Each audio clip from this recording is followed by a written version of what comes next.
Should be just about ready here.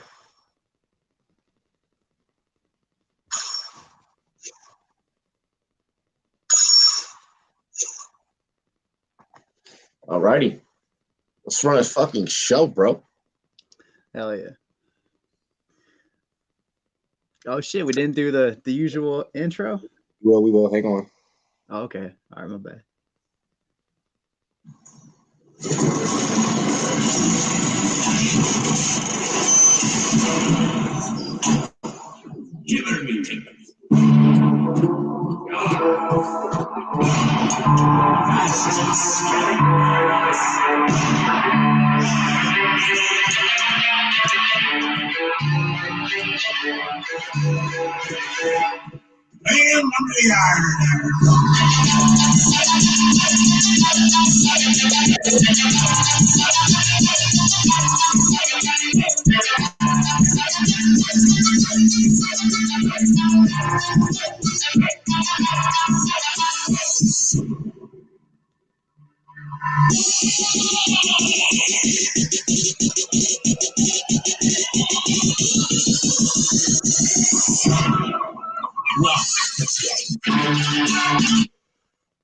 Good afternoon, ladies and gentlemen. Welcome to the most lit sports talk show on the net, honestly. I feel like that we outdo ourselves each and every episode. The news writes the show. It just gives us better and better topics to talk about, more hilarious shit to bring up. But before we get into our intros, so on and so forth, things of that nature, I would just like to let everyone know. I want to start this episode off with a shout out here. Just give me just 1 second. One second here. Let me just clear out all these notifications on my laptop. Ew, that's sloppy. Alrighty. So I would like to give a huge shout out to the sponsor of this episode. Huge thanks to Podcorn for sponsoring this episode of the Rum Report on the Rumboyz Fantasy Network. You can explore sponsorship opportunities and start monetizing your podcast as well by signing up for podcorn.com/podcasters. Once again, podcorn.com/podcasters. Make sure you guys head there, check it out. It's amazing. It's been game changing for the Rumboyz Fantasy Network already. They hooked us up with a sweet deal for a couple of episodes. So get into it, y'all. As you already know, it's your boy Robbie J. Here with my co-host Nick Howard, the resident fanalist, ladies and gentlemen. What's good, homie? How you doing, bro? How's the Rum family doing today? Bro, I am fucking good, man. I am really great. My homie hit me up like early this morning and he was like, yo, you trying to go to a hockey game tonight? And I was like, let's see, we live in Colorado for those that don't know. So, it's the Avalanche. We're going to the Avalanche game. And he's like, let's fuck it. I don't even care who they're playing. Let's go, bro. Beers and hockey, beers and sports. I am down. I am definitely down. How's your day going? Good, bro. Good. Just got home a little bit ago. I'm not gonna lie, I'm kind of tired. Looking forward to banging this out, getting me some Chipotle and getting some sleep. I can dig that. It's a Tuesday. It's a Tuesday. We try and do this bi-weekly, but all good. I'm pretty sure though that despite you being tired, your day is definitely going a lot better than Russell Wilson's hairdresser. Bro, I love that thumbnail. I died when I saw that. I instantly thought, pimp in distress, pimp down. Damn. Listen here, bitch. Tell me that my hair doesn't look fabulous. So for those of you guys that don't know, you got to head over to YouTube. If you're listening to us on the Spotify airwaves, Apple, Google, whatever the case may be, you definitely need to subscribe to YouTube for the visual experience of this podcast. We got Russell Wilson as Cat Williams with his new luxurious hair. Pimp down. To take a joke from Cat Williams, he needs to stand on like 8 phone books and slap the shit out of that hairdresser. Oh, absolutely! And I can't believe my man tried to go with the old school iced tea blowout though. You know, like he tried to go with the go with the colors look, bro. It's kind of making me feel some sort of way because like I've been growing my shit out and mine's at that like exact awkward phase, just a little shorter than where he's at. All you need is some spray sheen. You know, hit the hairdresser, bro. You can get the Jerry curl too, man. You can look like Easy E too. Get the Coming to America soul glow. Let your soul glow. Oh my dude, God. I love that shit, dude. In that movie, when they're sitting on the couch and they stand up, and there's just a giant wet spot, like where they were sitting. Hey, for real though. Not even. I'm sure I've already shown my age in my last 3 sets of material that's rolled out of my mouth, but I had a Jerry curl. And I at like 5 years old, I'd get up off the couch. I'm like, Mom, look, like, yo, she'd be like, yo, what the y'all tripping on my couch? Like, Mom, wrap the couch and everything, put the plastic wrap on. Russell Wilson, that's what the hell you look like. Yep. Look like the beginning of freaking the Gin and Juice video. Was it Gin and Juice? Oh, that's hilarious. Yep. I think it was Gin and Juice or either Nothing But a G Thing. I think it was Gin and Juice. Yeah, I think it might have been Gin and Juice. Anyways, though, there's also another person that we're both probably doing better than. By the way, man, to start the episode off, cheers to me, cheers to you, all the Rum boys and girls. What to do, right? Yep, dilly, man. Dilly, Rum fam. Hell yes. I'm already starting. Like I said, man, I'm going to a hockey game later. I'm going to lose my voice tonight.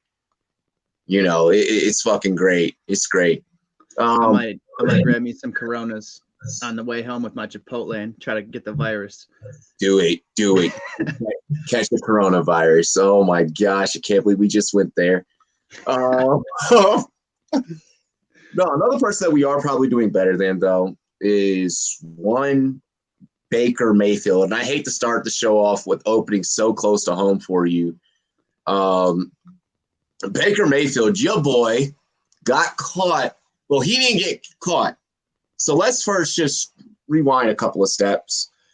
The woman's name is Casey Dingus. All right. Casey Dingus. Yo, I can't make up her fucking last name, dog. Bro. Dude, so that just makes me laugh hearing that last name because I think the story is just total bullshit. She being a dingus right now. She is being a dingus right now. It sounds like something off of Boy Meets World. She had went on air on Rover Radio earlier, I believe yesterday or today. I believe the time frame was around the late hours of last night. And went on pretty much a tell-all that doesn't necessarily make Baker look bad. Not trying to sound like the typical pig-headed douchey male in America, but in a way, it makes it more so made her look bad, and even like the guys that were in the radio show studio along with her were kind of like, so this is what happened. So you did this.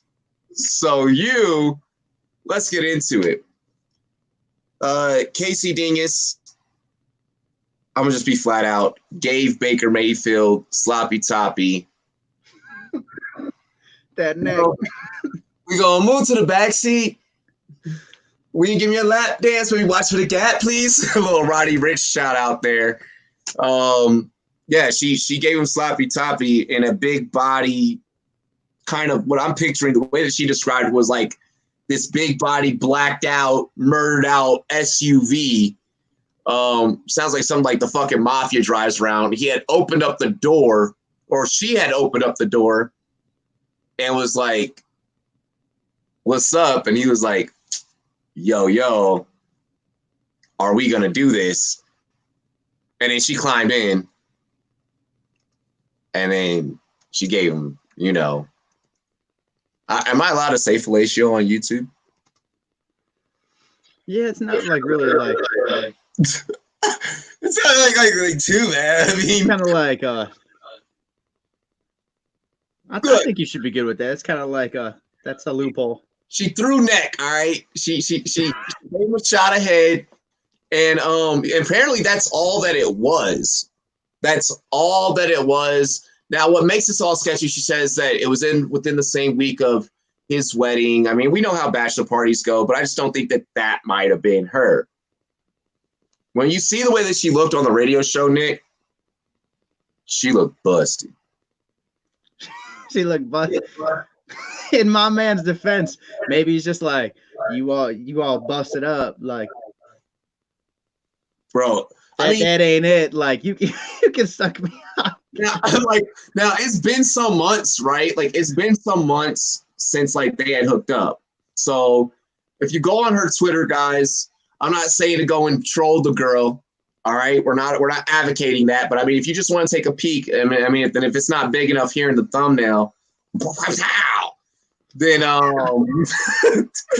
then you could go look on her Twitter. I mean, she actually looked like she was decent then, so I could understand like if she looked the way she did in her Twitter pic, then I could be like, all right, Baker, I can see why you hit her up to be like, hey, you trying to throw some neck. Did this happen in Ohio or like in Cleveland? Apparently this happened in Cleveland. Like apparently this was in Cleveland behind fucking Cheesecake Factory. It was probably out by Crocker Park. Are you ready for the funniest part?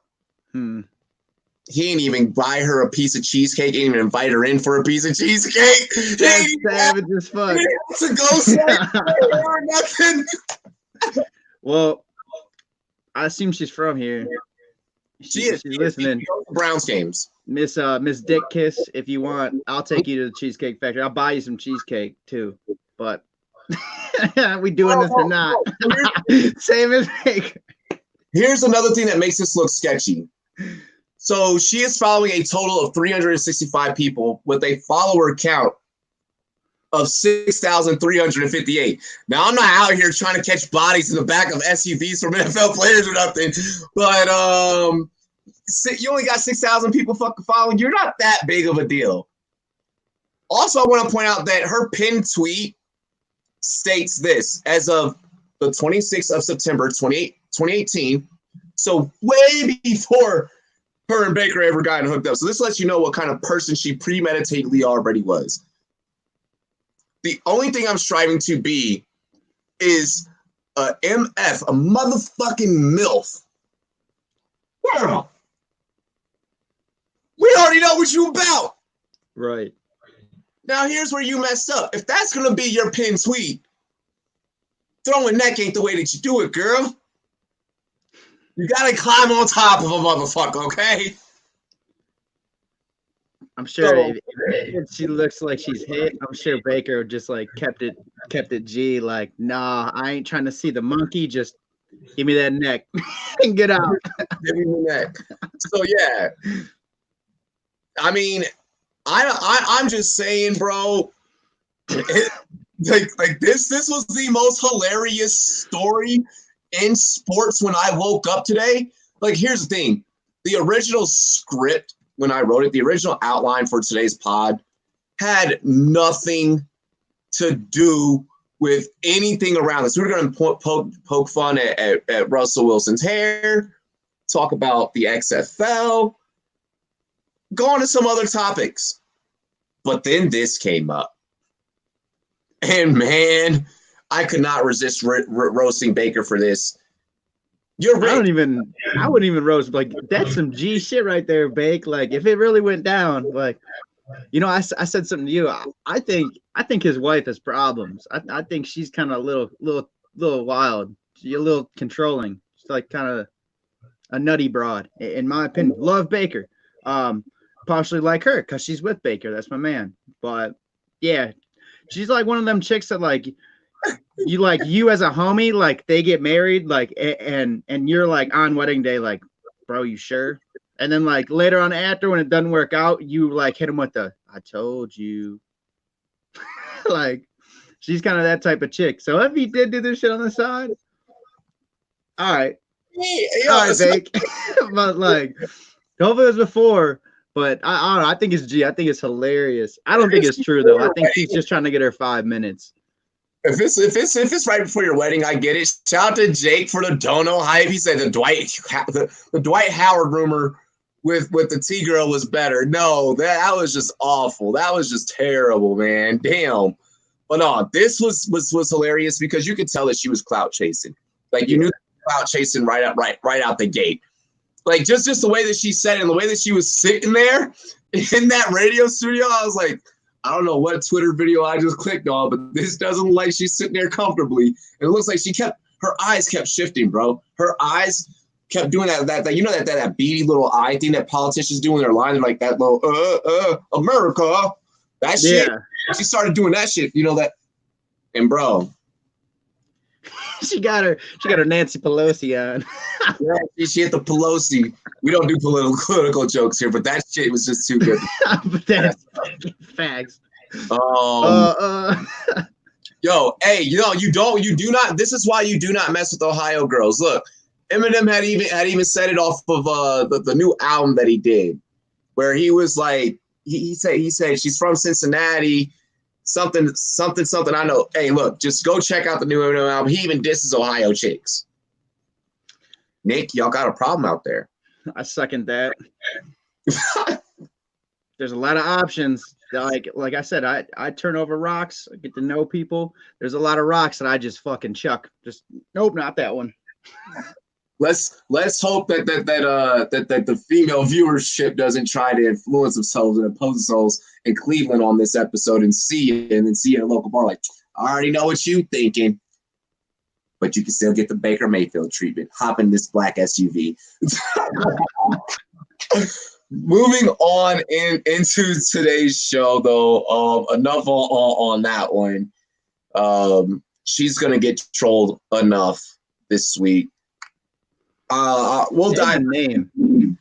Yeah, just the name alone. Ding, ding, yes. Like the next time somebody like clout chases or like makes up a bullshit story, you're gonna hear you're pulling a dinkus. Pulling a dinkus. Whatever the fuck. Oh my gosh. So we're gonna switch over. We're gonna keep it in football. We're gonna come back to the NFL later. Bro, first impression of the freaking XFL, dude. Love it, man. Love it. Same. It's exciting. It's new. It's almost like football didn't even end. We've had a smooth transition right into the new league. I love the fan experience. I love like the interviews on the sideline and right after scoring plays and the guy that scored. And it seems like really all inclusive, like for the fan. And the rules are kind of exciting. I love the kickoff, man. I think the NFL will maybe try to take away a little bit of some things that league does. But I love it, man. It's exciting. It's like there has been like no let off of like football season. No, absolutely not. I'm gonna second how you mentioned. It was a smooth transition from Super Bowl weekend right into opening XFL weekend. We got to see some high level play. I want to shout out Nick Holly. We are working on trying to book Nick and a couple of other of the XFL guys. But Nick Holly of the Roughnecks, bro, way to go up there and get that pass right across the middle there, challenging the safety in double coverage. Fucking beautiful, man. A lot of people are stating that, a lot of former NFL players mainly, they didn't like it. Oh, it's the poor man's NFL. These guys, they're never going to make it. The reason why they're in this league is because they couldn't make it into the NFL. Or, what is kind of your take on, honestly, a lot of the hate that's coming from other football players? I don't know. I don't like it. Like, I think it's just them kind of like hating just so they don't lose like notoriety, attention, viewership, which they won't in the NFL. Like they're in the off season already. It's over. Like now it's like their season. They're keeping football going for everybody. They're acting like they're getting all sensitive and they don't need to. Like, it's the NFL. It's this big entity. Like, it's not going to steal away any attention or whatever, but football continues to go. Like, they should be happy that the average everyday blue collar fan like still gets to watch football. Like Exactly. we're not gonna lose sight of you or fucking like the NFL. We're not gonna sleep on you guys next year. We're not gonna only watch the XFL now. Like they're acting out of pocket. They're tripping a little bit. Like I don't feel like anyone's gonna run out and be like, oh my gosh, like PJ Walker or Cardell Jones, so much significantly better than that of like Lamar or Mahomes. Like that's not happening, Like I feel like all the players, and especially it's a lot of the former players, it's a lot of the old hats. Let this be. Give this a shot. A lot of the old hat analysts, especially all of you talking heads. And I guess, I kind of fall into that group as well as a talking head with how often, I hop on air and stuff. But all of you that are being unsupportive, shut the fuck up. Yeah, like, and if you're not a player no more, like, what does it matter? Like, you're on the bigger and better things. Like, so the one that I absolutely can't stand, what's his name? Whitlock from Fox. That dude, Uncle Tom. I can't list, dude. I hate that dude. I cannot stand him. Like that whole staff, that whole panel. I don't even know what the show. I can't remember the name of the show. Speak for yourself or whatever. Mm-hmm. All of them try to rag on the XFL guys. This was good, high level fucking football that we got. Oh my bad. What I took away from it was this is a crossbreed between. You have your NCAA football and your CFL football and your NFL football, and you're getting all that talent onto one field, and this is the product that you're getting versus the AAF where they were all just rejects, period. It was nothing but rejects. Mm-hmm. Yeah, and I think like this is there's a definitive difference between the quality of football we saw this past weekend and the AAF. Like, night and day. Like the AAF was fucking dry. Like I like it, dude. Like the fan experience, the interviews on the sideline, like new teams, new logos. Like it's something to get behind, man. I really like it. I think it's fresh. I think it's new. It's definitely interesting. And dude, we still got football. Like that's the best reason of all. Like why I hope it continues to work and how I hope it's successful is like we got more football. Like football ain't over. We're not waiting around till draft and OTAs and preseason time just to see a kickoff. Like we got football every weekend. McAfee was ragging on it. Even Pat McAfee, via his own show as he was on his way back from the XFL on his plane, was like, I don't know if I'm going to be around for it, like so on and so forth. And I get him having his reserves. I feel that personally that this league is here to stay. I can understand, being a former player and now being a media head, and I guess he had some reservations about, I guess, when he could talk or he had asked permission. Look, in the media field, it's a cohesive unit, okay? You got the guys in the booth that need their time. Then you got the replay officials that are going to need their time, especially with a league like the XFL. You got the referees that are going to need their time. Then you as a field analyst, you're going to have your time. I felt that they let Diana Rossini have a little bit more kind of, access and running around. I think that they kind of kept Pat on a leash. Mm-hmm. I mean, and I just want to say to because him and I, we kind of, significantly different numbers in terms of what he does and what I do, but we share a lot of like the same audience in terms of like demographic wise. And people like you and I, Pat, we're going to be put on a leash. Yeah. And I don't like that because I love Pat. Like Pat's fucking fresh. He's hot right now. He's a big name. Like a lot of people watch his podcast. A lot of people watch his stream. I know I do. I know you do. I know other people in the community do. Like he's a up and coming name in just the industry, and being a former player, like dude's funny as all hell. I would give him just full reins on the sideline. Like if he just wants to start talking, like if he just wants to interject as soon as there's an opening moment, like, well, a play's not going on or something like that. I'm kind of feeling for Pat because I like Pat. The dude is just Dude's my type of dude, man. I think he should have had free reign on the sideline. The fact that he had to ask and wait like almost like 15 minutes to actually interview Oliver Luck, the guy that's like running the league, because he had him on the sideline, and that what's his name? The quarterback he interviewed. Fuck. Aikman, right? Yeah, Aikman. Yeah, it was Aikman. Yeah. It was Aikman. They both got ran over. Yeah.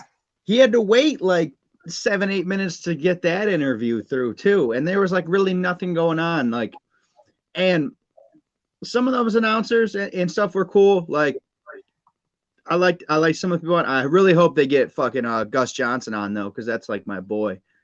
Yeah. That's my boy. I love that dude's play call. He calls an exciting football game, and dude, his voice is just legendary. But I felt bad for Pat, man. I want to see him get a little more. I hope he gives it another chance. I hope they realize that they got really like a sleeper, like a good dude that could really like put on for the league and get the name out there. Like associating with Pat McAfee and anything. I don't know. He's hot, man. Yeah, I don't know. I don't know if he necessarily wants to keep up with the play-by-play aspect of things. Is also what I kind of read from that as well. Would you say the XFL is here to stay? I think so. I think it's not like the AAF. I think it actually like how we talked about in last episode, man. It's like we talked about like the AAF was like if you compared it to a house, it had shit foundation and a shit roof. It had nice siding, it had fucking nice shit inside. It was all like the bells and whistles.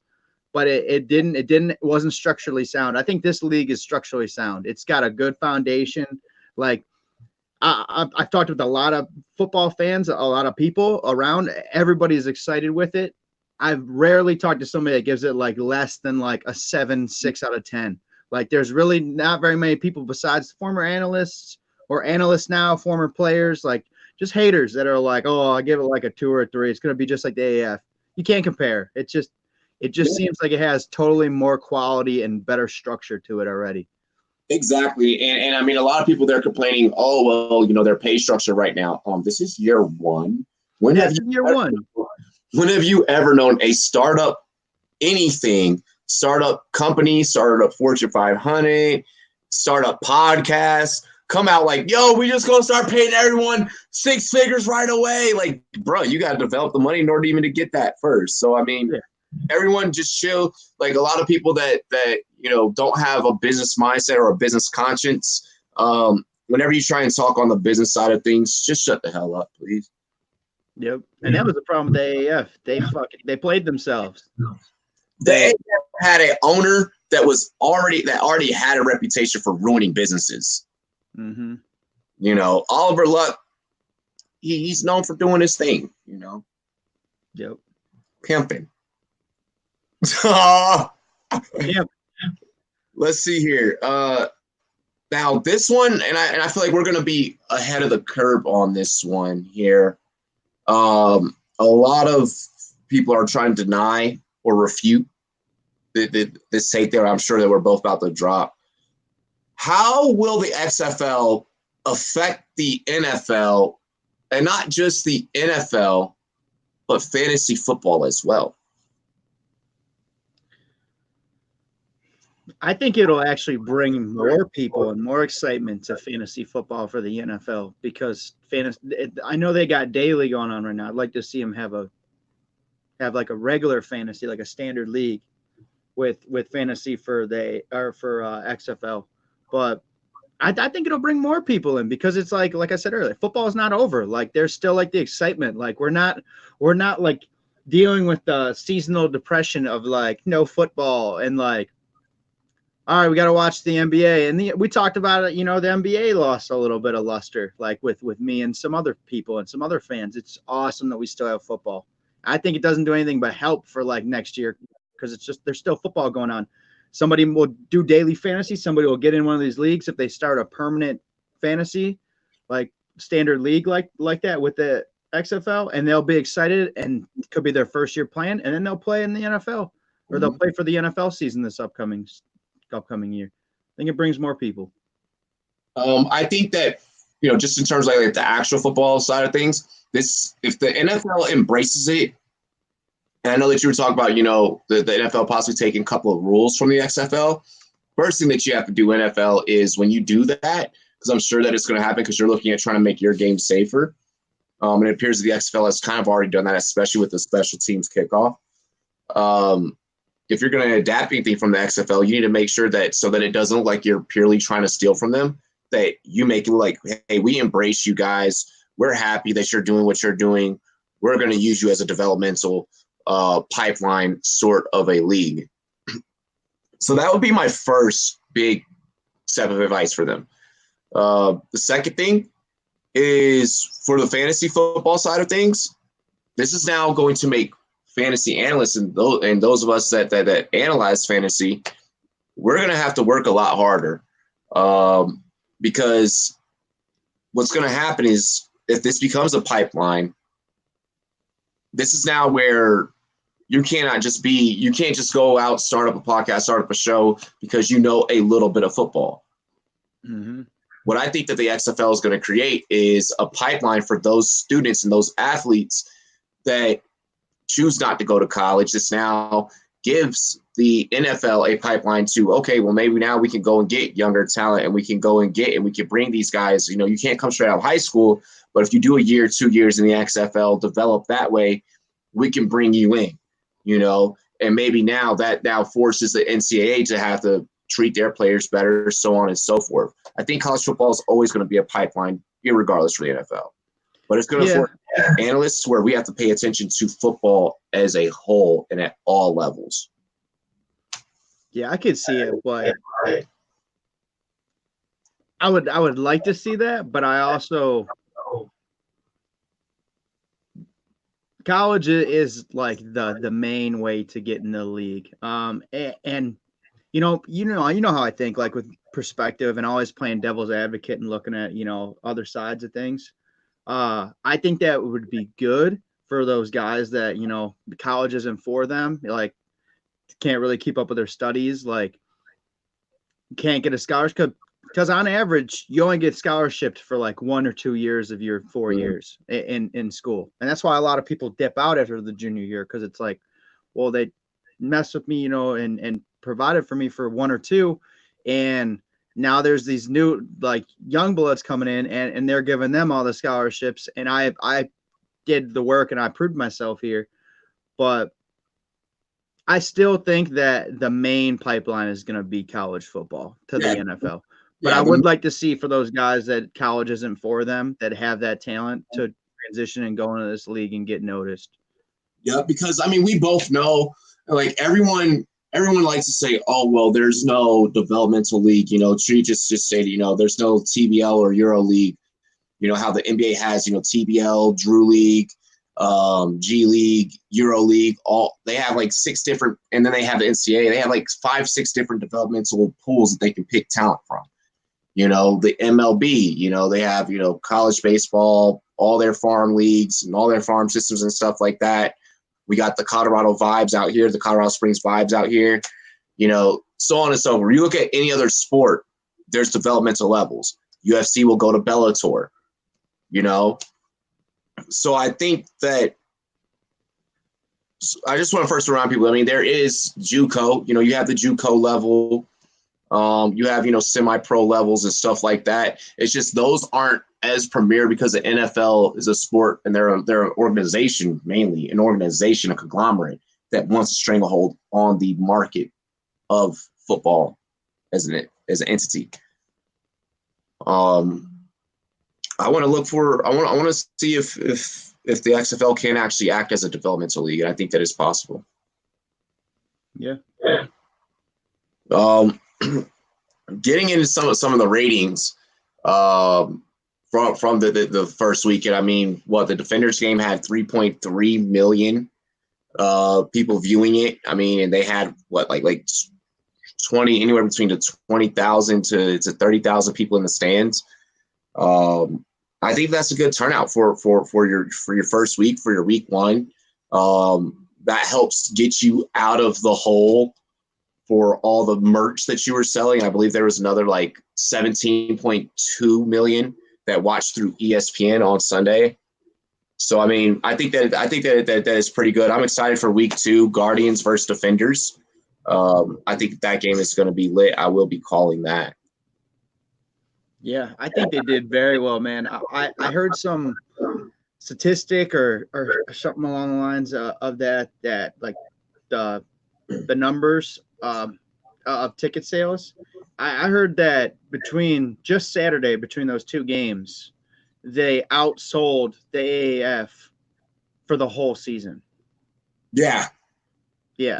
That's what I heard. I think it was like by like 37% or something like that. Yeah. Like I heard that like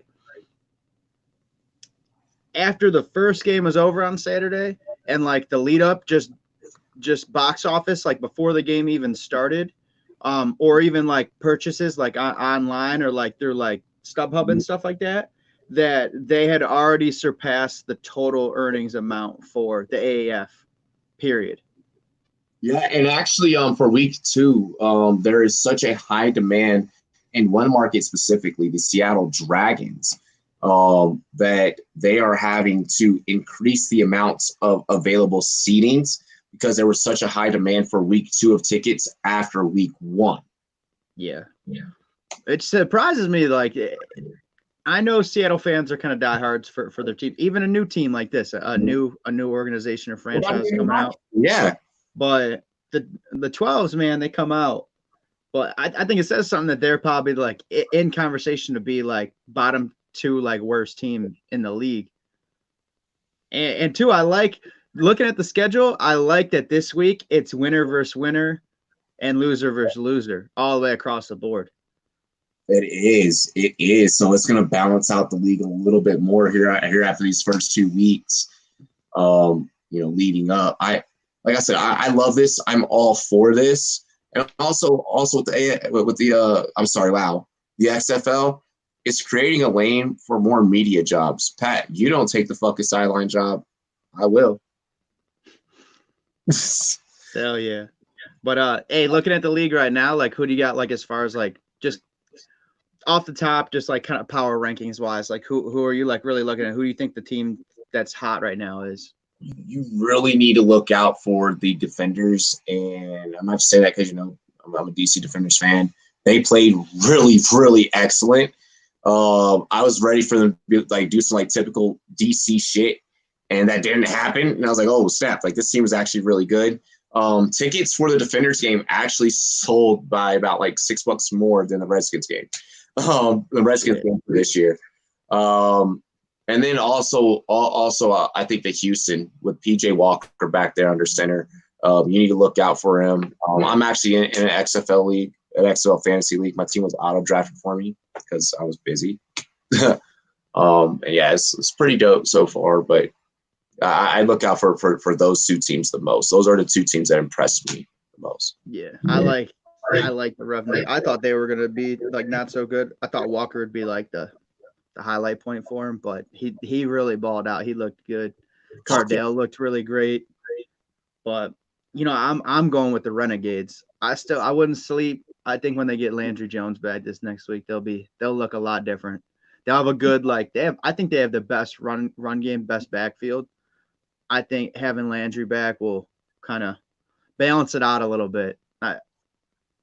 And they're playing LA. LA really didn't impress me. Like they put up some points, but they didn't really impress me all that much.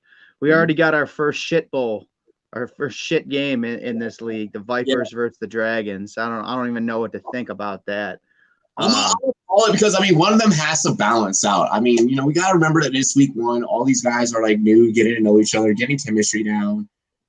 The Vipers don't stink that fucking bad. I don't know. Trestman is fucking selling, dude. Like that team, those play calls. I was watching that game. It was frustrating me to even watch that game. Like, I feel one of my buddies is going with the Vipers. He's from like Tampa, like Jacksonville area. I got some family down there too. They're like rooting for him. That shit pissed me off to watch. Like for real. Oh my God. He said Sammy Coates. Fuck Sammy Coates. For real. Dude. Hey, but Sammy Coates is out there putting in fucking work. Dude. No, dude, he's out there being lazy like he did in the league. I do not like that fool. That dude is What was your favorite moment before we get into the NFL? What was your favorite moment from the XFL opening weekend? Was it the F-bombs, the post? Dude, I did like that. I did like that the guys like keep it real. Like they got interviewed on the side and they're like, fuck bullshit. Like I gotta make a play. Like, I loved it. It was like real. It was authentic. I like shit like that. Like, you know me, like I'm not politically correct. I say what I want to say. I swear like a sailor. Like I like shit like that. To me, it's like authenticity. Like to be all the time like buttoned up, it's just that shit's whack. But to be like all extreme all the time and like not give a shit, you gotta have a balance. That's what I like about this league, because like it seems to me that like it's chill. I think Pat McAfee said it. I might have heard it on another podcast, but like it's not totally buttoned up and it's not totally like dressed down and just like fuckery. It's just like right in the middle. It's like a little bit of everything. It resonates and it gets the casual fan involved. Absolutely. I feel that you were not going to implement the rule of sideline reporting without thinking that organic speech was going to come out. Yeah. And it's Vince McMahon's league, man. It's WWE. Like WWE started to go PC, and it's kind of like soft of how it used to be, man. But dude, the Attitude Era was the best. The gory, fucked up Attitude Era was the best of fucking pro wrestling. It's when I used to watch it, and I want to see that. I want to see that realism in this football league. Like I want to see just authenticity and just like, because tempers do flare. It's competitive. It's a sport, man. Like doesn't matter what level of football it is. It always, any sport is competitive. My favorite part was homie lines up in the slot, lifts up his helmet and goes, bleh! And then fucking dude, I fucking died in that. I was the only one that like noticed that, and I was rolling when it happened. And I think it was Lewis, right? Yeah. And he had a touchdown catch later. I saw that dude catch a ball, and like I don't know if it was the angle the defender took or what, but that dude just took off, dude. He has some acceleration, man. He beat a dude to a spot and then some. There were like three around him, and he just gone. Dude, that was my favorite part. I was like, my homie just hit the Willie Beeman. Yeah. My homie just hit the Willie Beeman, bro. The Willie Beeman. I said, I'm like, this motherfucker's like Eminem right now. Mom spaghetti. Oh my gosh. But yeah, that was a good moment. But there was a lot of them, man. It's hard to even just say one. I liked the Cardale Jones performance. That defense looks for real. The Roughnecks all around team looks for real. Nick Hawley's catch that put them in the rum zone. That's when I was like, and then the Instagram video, the dude watching the game, like he was like, now that's some goddamn good football right there, boy. I tell you, like that, yeah. Dude going off. He's like, look at this catch. This is an NFL level catch. He's like, listen, I'm gonna tell you this here, son. I got the groceries. I'm like, I was like, I love this dude. It was so lit. You guys gotta check that video out. Hell yeah, man. Let's see. Getting into the NFL. We start off the show hitting close to home for you with the whole Baker situation. This one hits, I guess, in a way for me. Due to injury concerns and an expiring contract, Redskins cornerback Quentin Dunbar will not be at OTAs and has even requested a trade or to be released. Is this a big problem in the nation's capital or not really? I don't know. I would say not really if there wasn't like previous cases and like build up like there, like with the front office, with the organization towards the players and team. You see like the issues Trent Williams had, like throwing shade at the team about his cancer diagnosis and shit like that, and him wanting out, and guys in the past. I think besides the Jaguars, like with a lot of reports to the players union, I heard that the Redskins have like quite a bit of history and issues with the NFLPA and players themselves. So I don't know if there wasn't like build up and like things in the past. I would say it's like not a big deal, but like kind of with the build up in the past, I kind of halfway a big deal. Like what's going on in Washington? I dig it. I dig it. So I say not a big deal. All right. Now I do want to before I go into this, I do want to state, yes, I get it. He is Pro Football's Focus ranked number one corner heading into this year. He was a top corner of last year. I know that anyone that really knows football and knows how things worked out last year, especially for secondary players, are probably trying to chomp at the bit to go and get Quentin Dunbar. He's definitely an improvement for anyone's team. But with that said, I also feel that not a big deal. You got Jimmy Moreland back there, who you can slide from the nickel. You're switching from the 3-4 anyways to go to a traditional 4-3, making more logical sense that you're going to bring in Chase Young. You're probably not going to need that extra corner there anyway, so Jimmy Moreland can slide that position. You're probably looking at bringing in Bradbury out of Carolina anyways. Bradbury already knows Ron Rivera's system, already used to it, knows exactly where to line up, so on and so forth. So there, I'm like, okay, not a big deal. Also, I get, the past player complaints from the PA. Don't worry, Jacksonville beat us out when it came to that. They had by a lot. Yeah, by a lot. But also with that being stated, having your employees talk bad about your organization never bodes well for you as a boss. So I understand Quentin Dunbar wanting to hold out, wanting to get his money, wanting to get paid.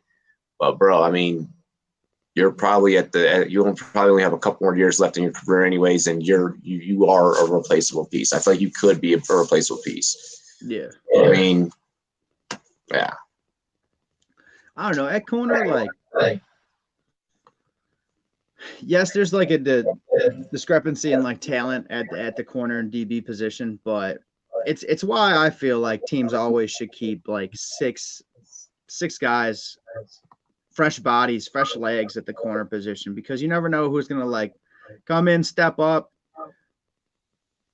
You could find a hidden gem because it's kind of just like athleticism, effort, and like it's like a hunger position. It's there is skill involved, but you could find some hidden talent at that position. It's a reason why Dunbar kind of like got noticed. He wasn't really like an early pick or anything. I don't remember. Oh, hell no. He was like a fifth or something. Yeah, I mean, in every other team that he was on previous to the Redskins, he was not shit. He really got himself on the map this year. Mm-hmm. So, I mean, if you feel that after your performance this year, this one secular freaking year, that, yeah, I deserve big money and I can afford to not go to OTAs. And, just remember, you were a top-rated corner last year because you did go to OTAs, because you were involved. You were not originally the starting corner there either.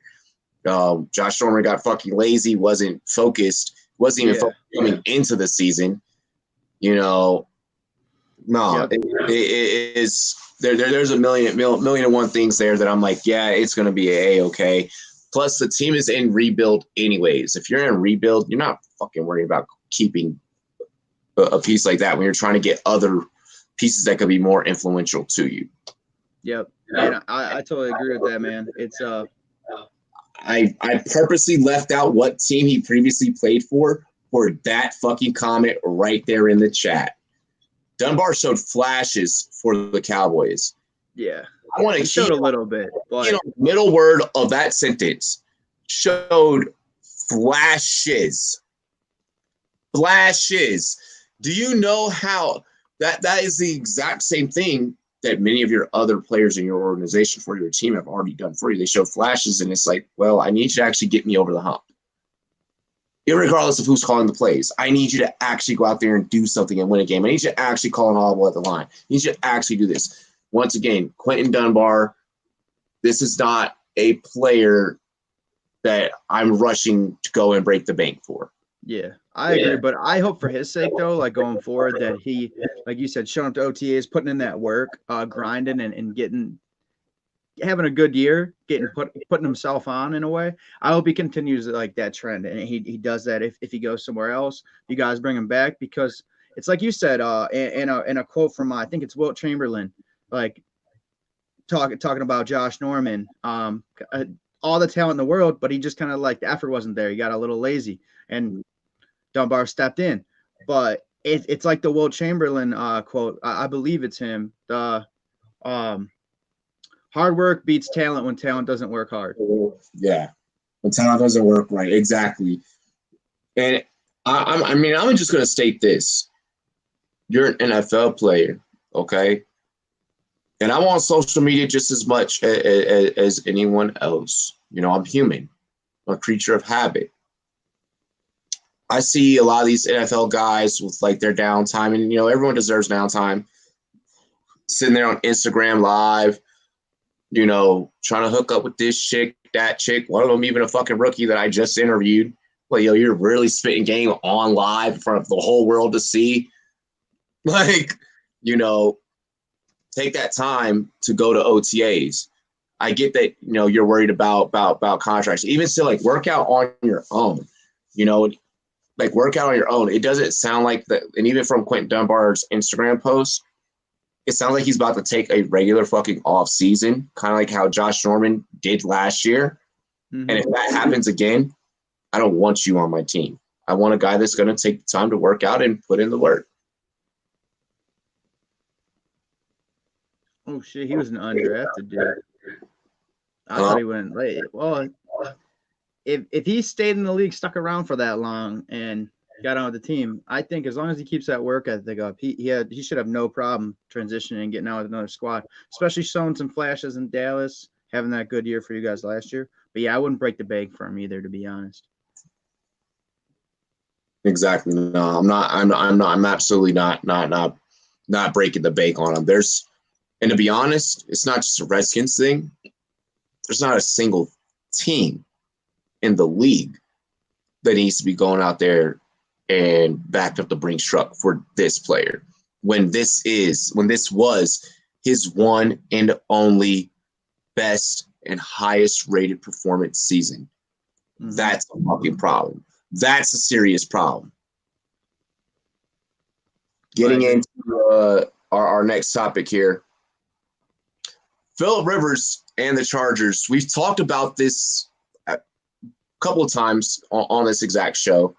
They're now officially, finally parting ways. Rumors are circling that he could possibly go to Tampa Bay. Those are circling pretty heavily. We don't really care about the whole Charger side of the situation. Should Rivers take a gander at the chance to play in a Bruce Arians offense? Mm-hmm. I talked about it last week, man. That's where I think he's going to go, because Bruce Arians had success on turning around Carson Palmer and Kurt Warner. I think that's a place for him to go. But if not, I know another thing that you want to talk about. We'll cover. We'll transition into it after this conversation. I have a feeling it's the next topic. I got that homie telepathy. I know you. But I could see a swap. I could see a Brady going to LA and Rivers going to New England. But another guy that I really think might take a look at New England is Taysom Hill. I know that's probably going to be the next topic of choice. But yeah, I think Tampa Bay is a great fit for him, man. Like go with Arians, old like wiry, like smart football mind that's already fixed older guys like late in their career, kind of like spun the clock back for him. I think it's a good move. If not, I know the money ain't there, and I know he's got all them kids, and he probably wants to get like one more contract, one more year, maybe 2 more years. But I think the XFL might even be a solid option if he wants. Like, he could just get back there and just be chucking around the yard, like get with a team that's got a decent line and some weapons. If he's got a little bit left, he just wants to play like a laid back style of football. Because if it's really that different in those professional guys' eyes. Like maybe that's just like a little lesser competition and you can still play ball, because I don't think he's ready to hang it up yet. He seems like one of those guys that like will hard-headedly stay playing.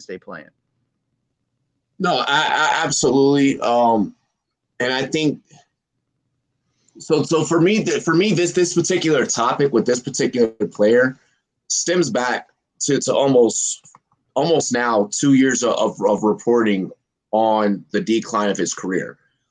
So I guess, and if you and I hope that you do correct me, and I hope that the chat corrects me. Maybe this is an age-old tape because I have been covering him for so long. So this is how I guess I just feel. I'm just kind of like Phillip Rivers. I'm stubborn about it. You're barely able to complete a pass over 1 second here. Just 1 second. You know, I gotta do the Spotify. This is a quarterback that can barely throw over 20 to 30 yards, so 30 to 40 yards, actually. He can complete within 20 yards with the accuracy. I believe before the show I looked it up. Within 20 yards, he's looking around about 72%. Okay? So I believe. If you want, you can double check that or check that for me. I know that it's the even number, 72, 74, something like that, within 20. But then everything after that, it begins to steeply decline. Yeah. And it has done that every year every year, and it always happens around week 10 to week 12. But I know that I've said this before. As a fan, you know, I grew up. I know so much about you, Phillip, all the way down to the fact that you weren't even originally supposed to be a fucking Charger. You were originally supposed to be a Giant if it weren't for Archie Manning coming in and stepping in the way and moving Eli from the Chargers to the Giants. Mm-hmm. And Eli throwing a fit about it. Exactly, and Eli throwing a fit about it. Like if it, like I've seen so much of your career that I'm attached in a way. So for me to have to sit back as a fan and watch you go out there knowing that your arm is failing and it's failing at the most important part of the season, I don't want to see that sad shit. I don't want to see that. Yeah. No, I agree that he's fading. But I think the Arians and him in Tampa Bay combo would be good for him. You have those weapons out there, man. Evans and Godwin, like they could really save you and make you look good. They could highlight and kind of hide some of your flaws in your game. Well, here's my thing. Rivers has always had a top-notch running game. LT, Melvin Gordon. They can't pound the rock in Tampa. No. And there's no definitive guy. It's a committee. And I don't mean to add any type of validation to the Winston truthers out there, but I think I'm starting to understand something here. And a Bruce Arians offense where you're not able to run the ball, you're not able to pound the rock, that was also Carson Palmer's biggest piece of the problem. Granted, he did have Edgerrin James back then. In a Bruce Arians offense where you're not able to pound the rock and the run's not effective, it doesn't allow to open up the big pass plays that are all pretty much 30, 40-yard bombs. Mm-hmm. Maybe given the reason why Jameis Winston had 30 interceptions this year, because they couldn't run the ball. If they were able to run the ball, that would open up the pass, maybe giving him a little bit more comfortability, not having to force throws and them having to play from behind, catch up. Maybe Jameis has a point. If you take away my 30 picks, or even if you half them, he would literally be the best QB in the league. Now, if Rivers goes there, who needs a running game and relies on a running game, it's relied on a running game, and then on top of that, cannot complete passes over 30 to 40 yards, I think those interceptions go up for the whole entire team as a whole. It's no longer a Winston problem. It's no longer an Arians problem. Yeah, but Winston too, like Winston's style and him he's a risk taker. He's a gambler. He forced a lot of those throws downfield. Like he let routes develop. Rivers can get timing down with a guy and like throw a different different type of pass, different schematics of passes to guys. He would give those guys a little less time to get open, and he would put the ball where he knows they're probably going to be. I think they would have some chemistry. It would take a little bit to work it out, but I think Winston does take a lot of risks downfield, like a lot of risks. Like besides the run game being shit and him having to force it and them having to pass a lot, pass heavy, he takes some unnecessary risks. Like he's got to polish some things off in his game with that. But of his since FSU. Yeah, but I think something that like you talked about Edgerrin James being with Palmer. I could see, man, like what if they go go and try and get a guy, plug him in, see if it works out. You don't got to pay him too much. I don't think anybody will really be looking at him. I talked about the Bears going after him in the last episode. What if David Johnson goes over there? Goes over to Tampa? Yeah. You get Rivers and David Johnson. You just read my fucking mind. God damn you. You just read my mind. Yes. So that would be the only way. And if I'm Phillip Rivers, I am waiting and I'm having my agent wait until there's a running back established back there. But until then, if I got fucking Peyton Barber and Ronald Jones nickname is Free Rojo. You know how jailbird and locked up that sounds? Your nickname is Free Rojo because you can't break out. Mm-hmm. It's not because it's not because people just want you. You just can't do it. You're locked up. And I think those guys have talent. They play the hot hand. It is a running back by committee there. But I feel like both of those guys are complementary guys. Like those guys need to be like the secondary option in a backfield. You need like Rojo. Rojo should just be a road grader in goal line situations. That's what he should be. Barber, I don't think he's a starting back. I think he's a complimentary guy. I think he needs to be like a Dion Lewis type guy. Like just throw him in there. Hey, when the starter's tired, I think picking up DJ and taking a look at Rivers would be a good move for them. Like it's boomer bust. It's all on DJ, but I really think that once they get some chemistry, I think Rivers will be good with those guys that they have there, the weapons that they have there. So I'm saying Rivers retire. It sounds like you're saying Rivers give it at least 1 to 2 more years. I'm saying Rivers retire because I think he's done. He's fading bad.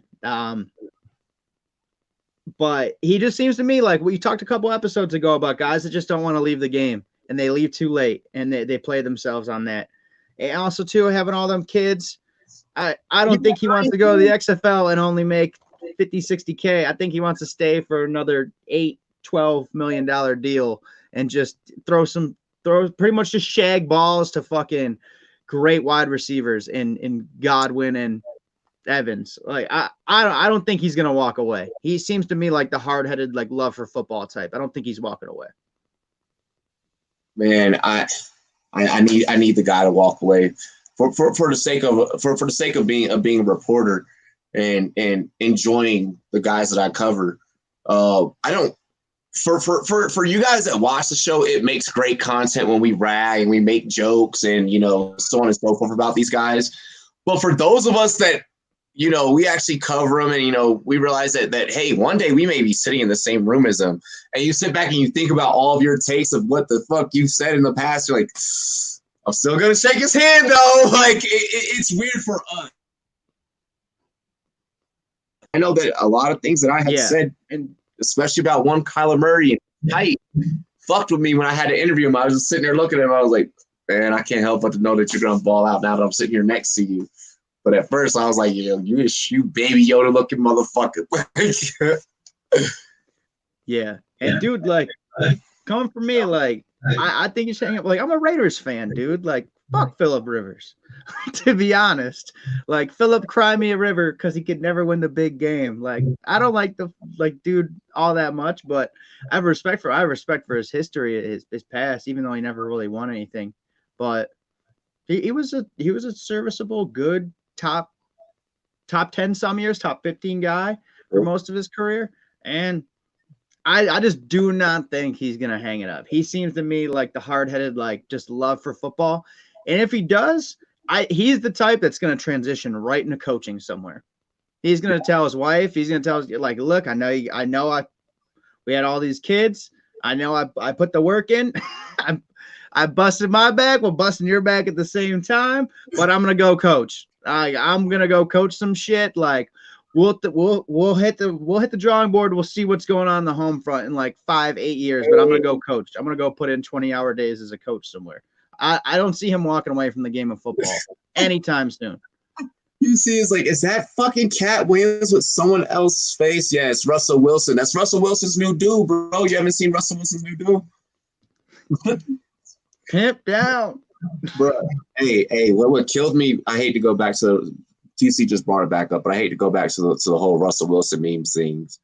But the fact that Sierra girl, sister girl, let me holler at you from the community really quick. The fact that you actually told this man that hairdo was black excellence, because that's why y'all took the pictures, I have a problem with. Okay? I just want to make sure that you know that from my own personal heart. Like, hey, do you realize that since Russell Wilson has been with Sierra, he's done had cornrows, he's done rock the fade with the waves, he's even had a little bit of LeBron moments there with the fade in a minute. And now he's got the let your soul glow. Yep. Hey, but Sierra, she's a catch, man. She knows she's bad. Everybody knows she's bad. Like, I don't ever let a female tell me how to be or how to live or what to do. But like, I don't know, if she was like, yeah, it looks good, I'd be keeping that look for a little while. Like, all right, like, let's make some more kids. What's up? Exactly, bro. She got the good. She said, my goodies.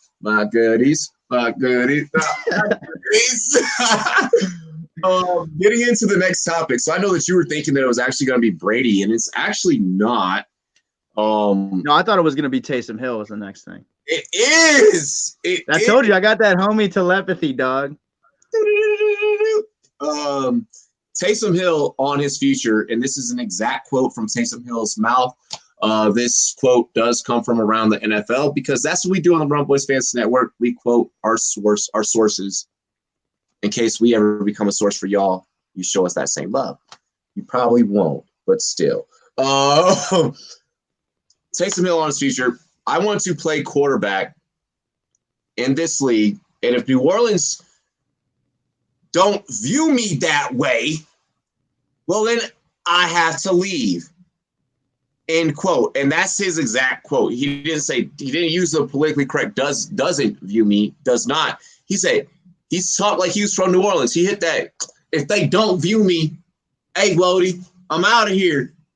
Like the levees. Okay, too soon. Too soon. That's hilarious. That's tough. How do you feel about that? That's tough. That's tough, but hilarious. But with Taysom Hill, man, I really like when I take in the last segment, dude. I really think he's showing flashes as athleticism, being a gadget guy, but he also can make some throws, dude. His deep ball accuracy is shocking for a guy that's been buried on a depth chart and is like the third guy, the third option. And I really think Belichick saw something in him and is going to give him a shot and bring him up into New England if Brady walks. He's just going to be like, come up here, dude. I will fucking groom you into some shit. Let's go. Well, so Taysom Hill, do you really think that he can go and play quarterback elsewhere? I do, dude. He made some throws this year that really impressed me. Like, really impressed me. As a tried and true thrower, I would take him. Oh, all right. I'm about to make a crazy take. This could either backfire on me or like do it. Duke could develop. But I say right now, I think he's shown to me, while he doesn't have the amount of passes, he doesn't have the consistency, he's not a starting guy right now. I would like the idea of, I'm not saying that I would take him over Lamar Jackson, but I like his ability to actually throw the ball and consistently make all the throws that Lamar can't make, give me Taysom Hill. As just like a what could see. Who knows, dude? He teams up with Belichick, dude. He could be the Lamar Jackson this upcoming year. The threat to run and the threat to throw guy. Because I don't know. I'm not totally around on Lamar yet. He is not a finished product. He's got to develop a little more. I'm not fucking. I definitely need another beer before I even indulge in this shit with you. I know. That's a fucking crazy ass take. But if I'm right, everybody will be like, what the fuck? But I'm gonna be right. I love his fucking throwing ability. Right. I love his throw ability. People sleep and have always slept on Taysom Hill, man. Look, I'm gonna try my best to not think about the fact that you just literally fucking said it. I hope that. Are you talking about fantasy football? Actually, no. If you were talking about fantasy football, that'd still sound dumb. No, I'm not talking fantasy football. Give me Lamar. But actual X's and O's, like having a defense have to scheme around you.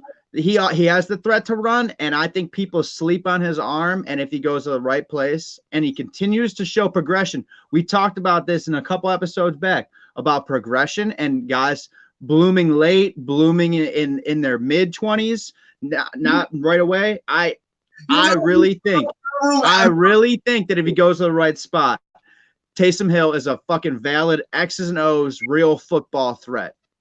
But I'm taking Lamar. I'm taking Lamar in fantasy. Right. I'm dead ass serious. Like, that's what's funny about the shit. Shout out to Highly Questionable for talking about this exact same fucking topic at the exact same time that we're talking about it. But I'm about to body this topic harder than them and harder than you right here, right now on the Rumboyz Fantasy Network. Okay, and you even try to use my own film room analysis against me. You tricky little fucker. Because I know you do the same film room analysis I do. You know what it is. All right. Let me take my headphones in and make sure I don't get no feedback here. Make sure I come off loud and clear over on Spotify radio. All right. Taysom Hill. You are not fucking playing quarterback at any other organization in the NFL. And you sleeping on my guy. Here is why. Your film, in terms of making the throws, is not wide enough. You don't even have a full book of you making the throws. You may have a couple of chapters at the very least. I got guys out here that I know, even guys that are looking at the Rumboyz Fantasy Network as future management partners to help them fucking negotiate contract shit, that make the throws and have a library of film of them making those throws. I can't when I personally know quarterbacks that are trying to work through the CFL circuit and even the XFL circuit, trying to vie a way to get into the NFL.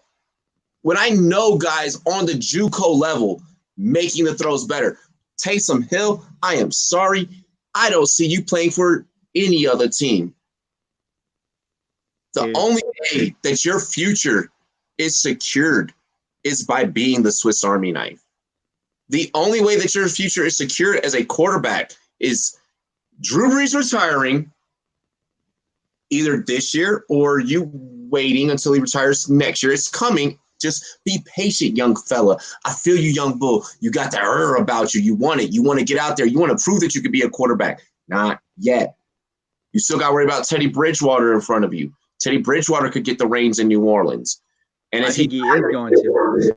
I think he is too. And if he doesn't get them, he has the talent to go to another team, even right now as we are speaking on this episode, to go and start for another team over you, sir. And that's how I feel Taysom Hill. Feel free to take a look at my scouting report about you if you want to. I'll let you read it, bro. I'll let you read it and keep it. Yo, but that was old scouting, dog. And we talk about progression all the time. We talk about people developing differently than other people. I think Taysom Hill is 100% for real. I think he goes the right spot. I'm calling it. I could really see Belichick give him a shot in New England and it being something special and him really developing. So under that tutelage. I mean, like I said, we keep bringing up the word film. So you're telling me that you're ignoring Jason Stathams' film from Auburn, which was better film than Taysom's at BYU, and then you're also telling me that you're ignoring Jason Statham or Jarrett Stidham's film from the preseason, where he was making all the throws, and he was making all the throws to 2s and 3s against 1s. I partially agree, but it's about the fight in the dog, man. It's about the heart. That's why I think Taysom Hill can really be something. That's why I think he has starting potential. Because, dude, he has a work ethic and the heart to fucking will himself to some shit. That dude got injured all through college. He was labeled shit. Came in the league. He got buried on that depth chart, and now he became this gadget guy that can play 6 different positions out there. I just think, dude, the dude's got the fucking work ethic and the heart of a fucking champion, dude. And you can't teach that. Like, you put him in the same room as fucking Jared Stidham, like, he's gonna make that motherfucker look lame as fuck real quick. That's what I want to see. I want to see what would happen behind closed doors in the quarterback room. Let me get our 1. Let me get our 2. Let me get our 3. And let's sit all of you guys down together. And I want to know how you're breaking down plays for me, you know. And I want to know what you're thinking at the line. If I call 44 blast, which is a run play, and you see that hey, yo, we need to change this from a run. Defense is showing 8 in the box, and this run is just clearly not going to work because of the personnel they have on the other side. I want you to switch that. I want you to switch that play. I want to see how you're going to switch that play and make it either a twins or a trips formation on either side.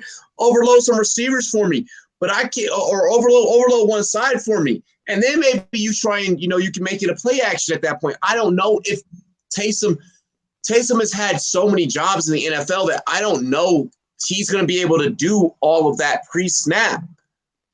And I mean, as a guy that's held a playbook in his fucking hands, I mean, granted, it was at the middle school and Pop Warner level. I don't think that he's doing that for me. I don't know, dude. He's smart. I think you're sleeping on him. And I know how you are, man. A very passionate person. Oh yeah. I'm the same way. Like, yes, you are. You got that dog in you, dude. Like, that cannot be fucking slept on. And when you sleep on dog motherfuckers like that, that's when they fucking come out and go, yeah, bitch. I'm telling you, dog. I don't know. I see it, man. He's got that heart of a lion in him. Roshi did bring up a valid point. Hill, 30 years old. He can't wait to be a franchise QB. So this adds validation to your take, Nick. He does have to go. Just make sure that when you go, and if you do get picked up, you do not end up in this. What I foresee for you, Taysom Hill, if you listen to the show, if anyone clips this segment and sends it to you, what I'm hoping for you is that if you choose to make this decision and go elsewhere, is that you don't get put in the same role, because I see that happening to you. Or I see you being a QB2 again, QB3 again. So your best bet is, while New Orleans goes to that rebuild stage, prove yourself over the 2-3 years that you're there. Maybe you get an extra 2 years on your contract. You leave the league by the time you're in your 40s. And you rock from there. I hear you. I cannot believe that topic just got brought up. This topic has been brought up. So really quick, Mike is not the first one to bring up that topic to me in the last 48 hours. That topic has been hitting my fucking inbox in the last 24 hours. That topic's been hitting my inbox by 6 different people. I don't have any information on that. Nick, do you want to entertain Brady to the Cowboys really quick? I think it could work. I've been talking about this with some people too. I'm going to go grab a beer while you explain yourself, and I'm going to be listening to you over here. Why? You don't agree? You don't think it could work? No. No, this is coming out. This is coming out to be really great content, but I feel like you're just trying to find ways to like, just be like, Robbie, take this, Robbie. Yo, bro, I always gotta keep you guessing, man. I gotta be mysterious. This is crazy. I'm taking off my. You're doing right now. I'll be right back. I'm gonna go grab a beer. Go ahead. Brady to the boys though would work because if Dak really holds out, gets pissed, he gets franchise tag and just doesn't do anything, and you bring in Brady, you sit him for a year, you figure out like that team is loaded, man. They got hella talent. You're just about to get a new coach, or you got a new coach already, and he's gonna put his marks on the team in McCarthy. I think Brady to Dallas would be great for that team, for even him, because if they can win something, if he could fix Dallas, who's been 500 or fucking just in the playoffs or out of the playoffs, bounce out really quick, just dysfunctional. Like you hear things about Jerry Jones, like Garrett was a fucking lame duck, a yes man. Like I think you get Brady in there as a change of pace guy, because I think we all want to see is the success of the Patriots Brady or is it Belichick? I think putting him in Dallas, and if he would win in Dallas, it would make his legacy even fucking more than what it is. But I think it works. They might be fucking hamstrung in a predicament if they franchise tag Dak, they can't get a deal lined out, and he just sits for the whole year. I could totally see it working out and being beneficial to the front office, the team, to Brady, to maybe them going on a run because they have a talented roster. And why Brady's looking to leave the Patriots? It's a depleted, aging roster, and I'm sure he's trying to get away from it. He doesn't have weapons. There you got some weapons. You got some youth. You got some talent. I could see it being one of the possible options for him to go.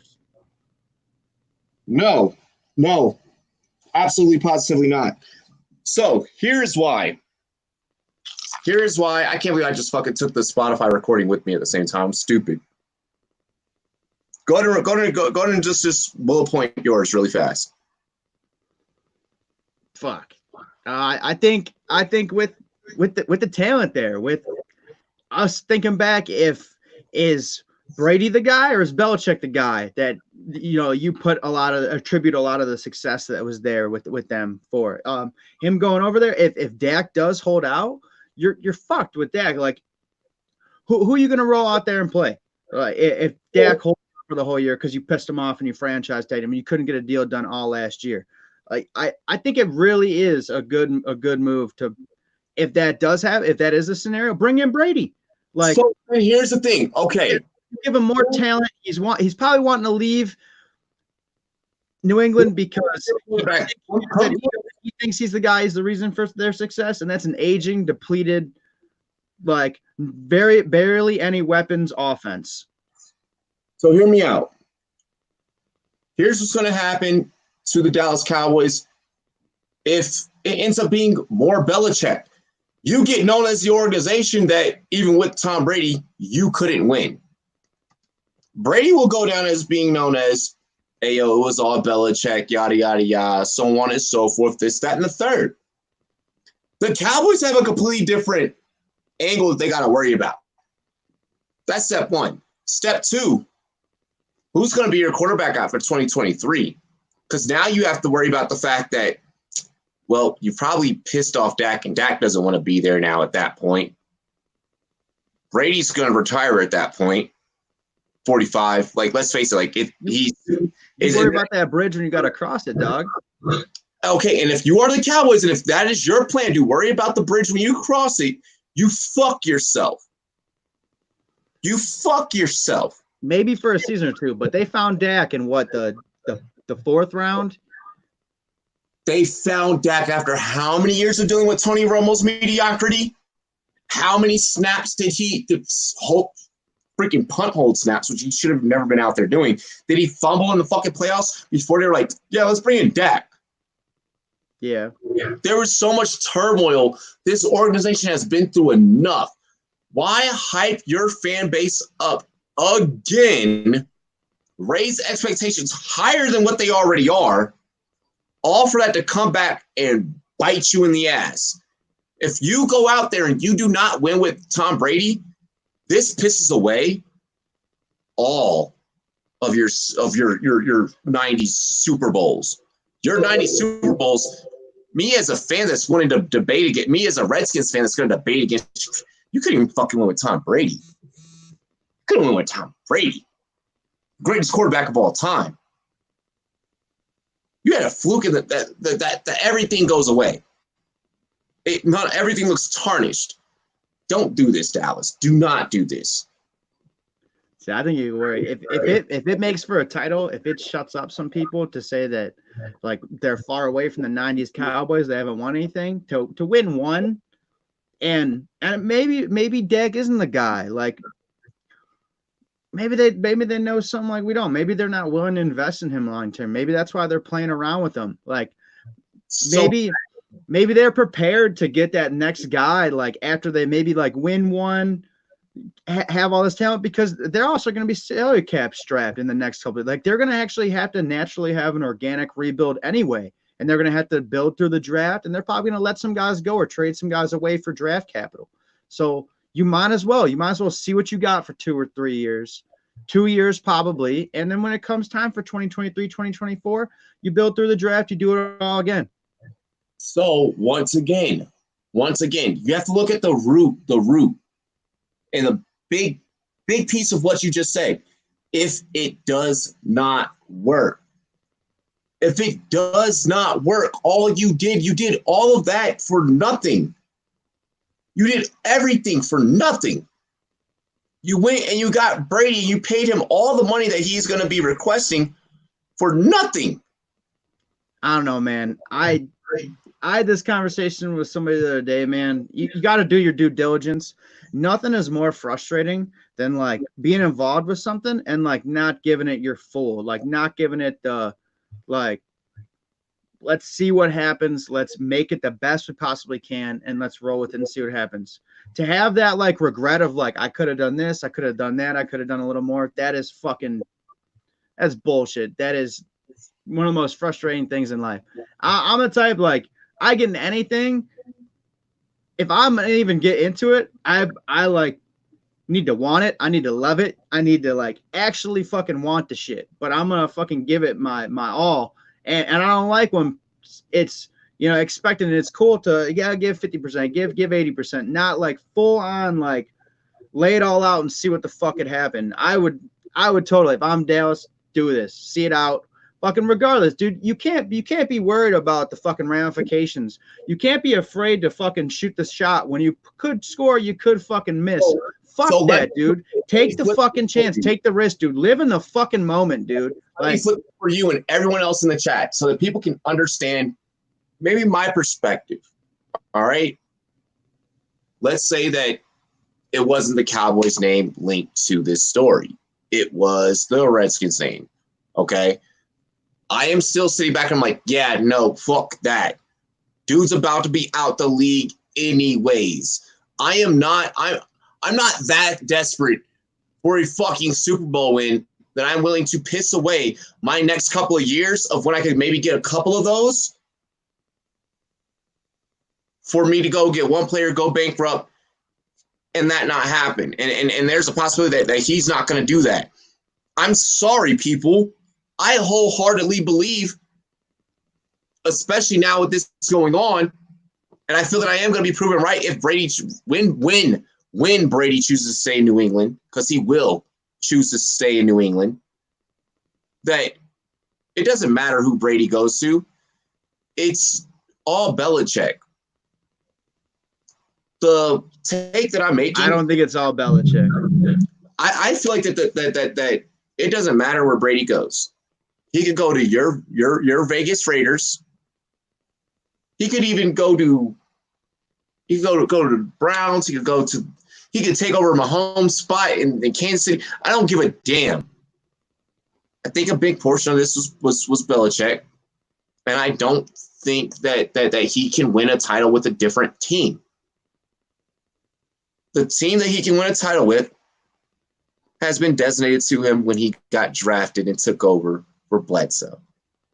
But bro, you don't take in mind that he developed over the years. He showed progression. That first championship, yeah, it was probably the system. It was probably the defense. It was probably Belichick. It was a lot of other factors. Dude, now Brady has a lot to do with their success. Like, really, he turned into that guy. He turned into that franchise-leading guy. I think anywhere he goes, I think certain places, yeah, you might fucking be middle of the road. Like, he might deal with some bullshit. I think Dallas, like the core talent and youth of that team, to go on maybe a 1 year, maybe win one. And then, like you said, like, I don't think it's that bad to win one and then fucking have to go and do full-fledged rebuild mode. Like, I do not think that's you won the ship. It gets people off the back of that fan base of that organization that they won. Everybody just says, "Oh, 90s. You're not the 90s Cowboys. You're not the legacy Cowboys." To win one would shut some people up. Like, "Oh shit, Brady went over there and turned like."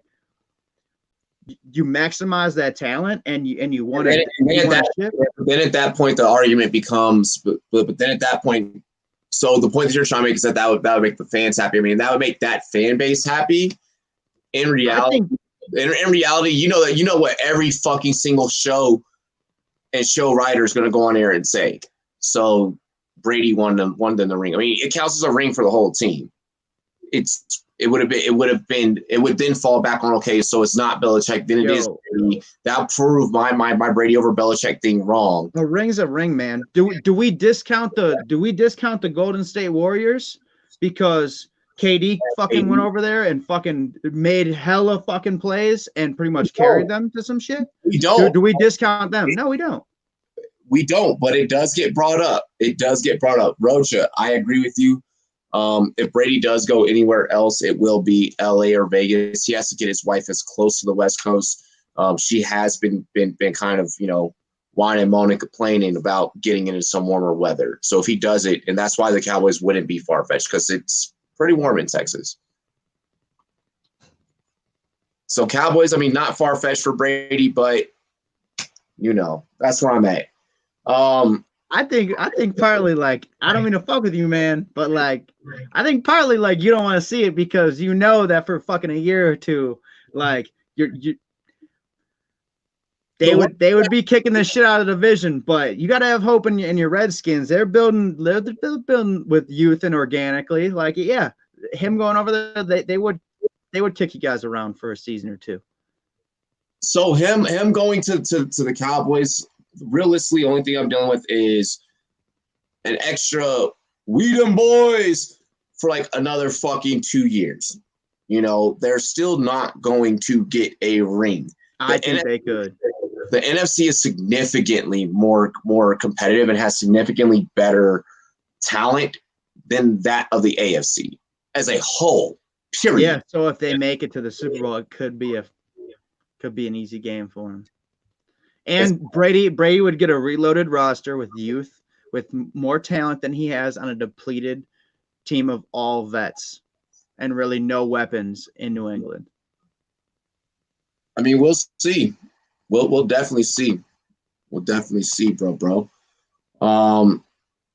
Let's get into to some basketball here.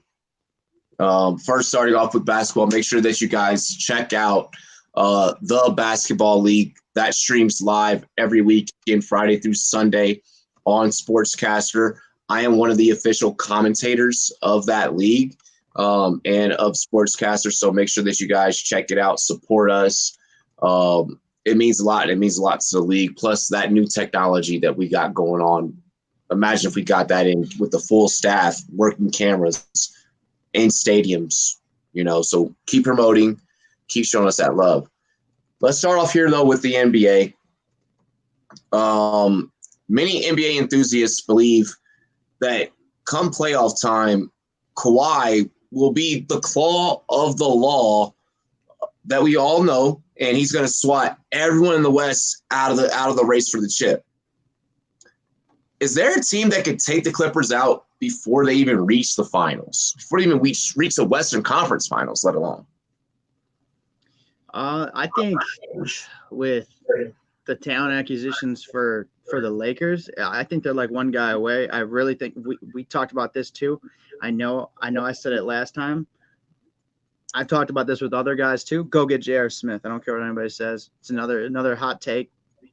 In some people's minds, it's a whack take, but dude, get you J.R. Smith, nitty gritty guy. He could score, shoot around on the wing. He's slept on, very, very much so. But that LA team, I was asking Corrupt if you didn't have Lamar though. Yeah.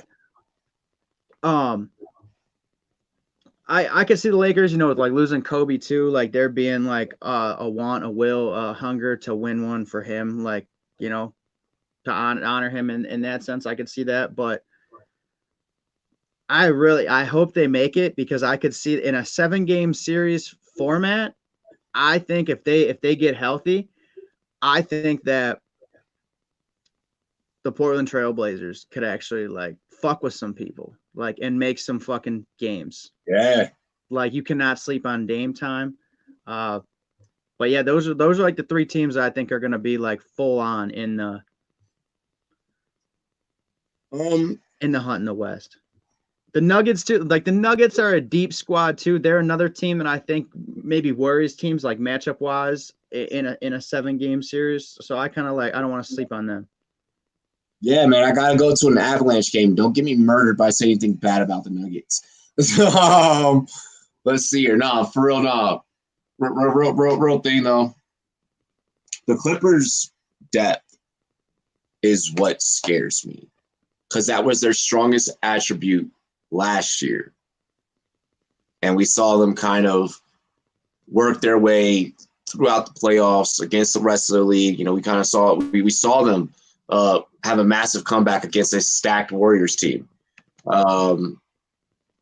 With that being said, though, I think that a combination of what you mentioned of us, having to go out there, my Lakers having to go out there and, show honor for Kobe, and also the fact that whether that passing had or had not happened, I feel that LeBron has to prove something, that he has played so many minutes.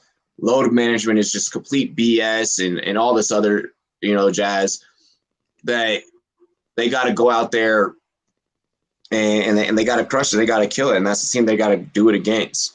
LeBron wants to be back in the finals. He wants to be back holding a trophy, hoisting a trophy. I think he's just so hungry. I got the Lakers being able to pick off the Clippers. But before, they even get to the Lakers, I think that it could happen to where, like you mentioned, Portland could knock them out, or even the Nuggets could knock them out.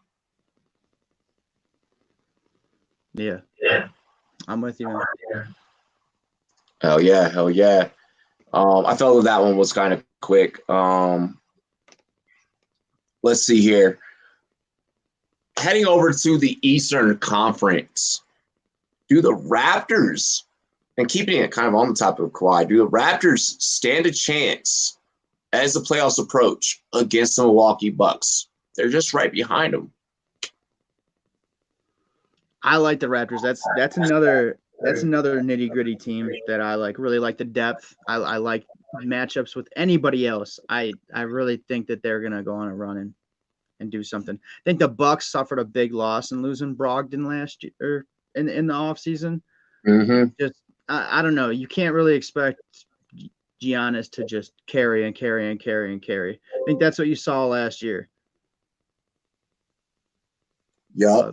I don't know. I just like the whole. They usually run like a 10-man, 11-man rotation in Toronto. I like the depth of that.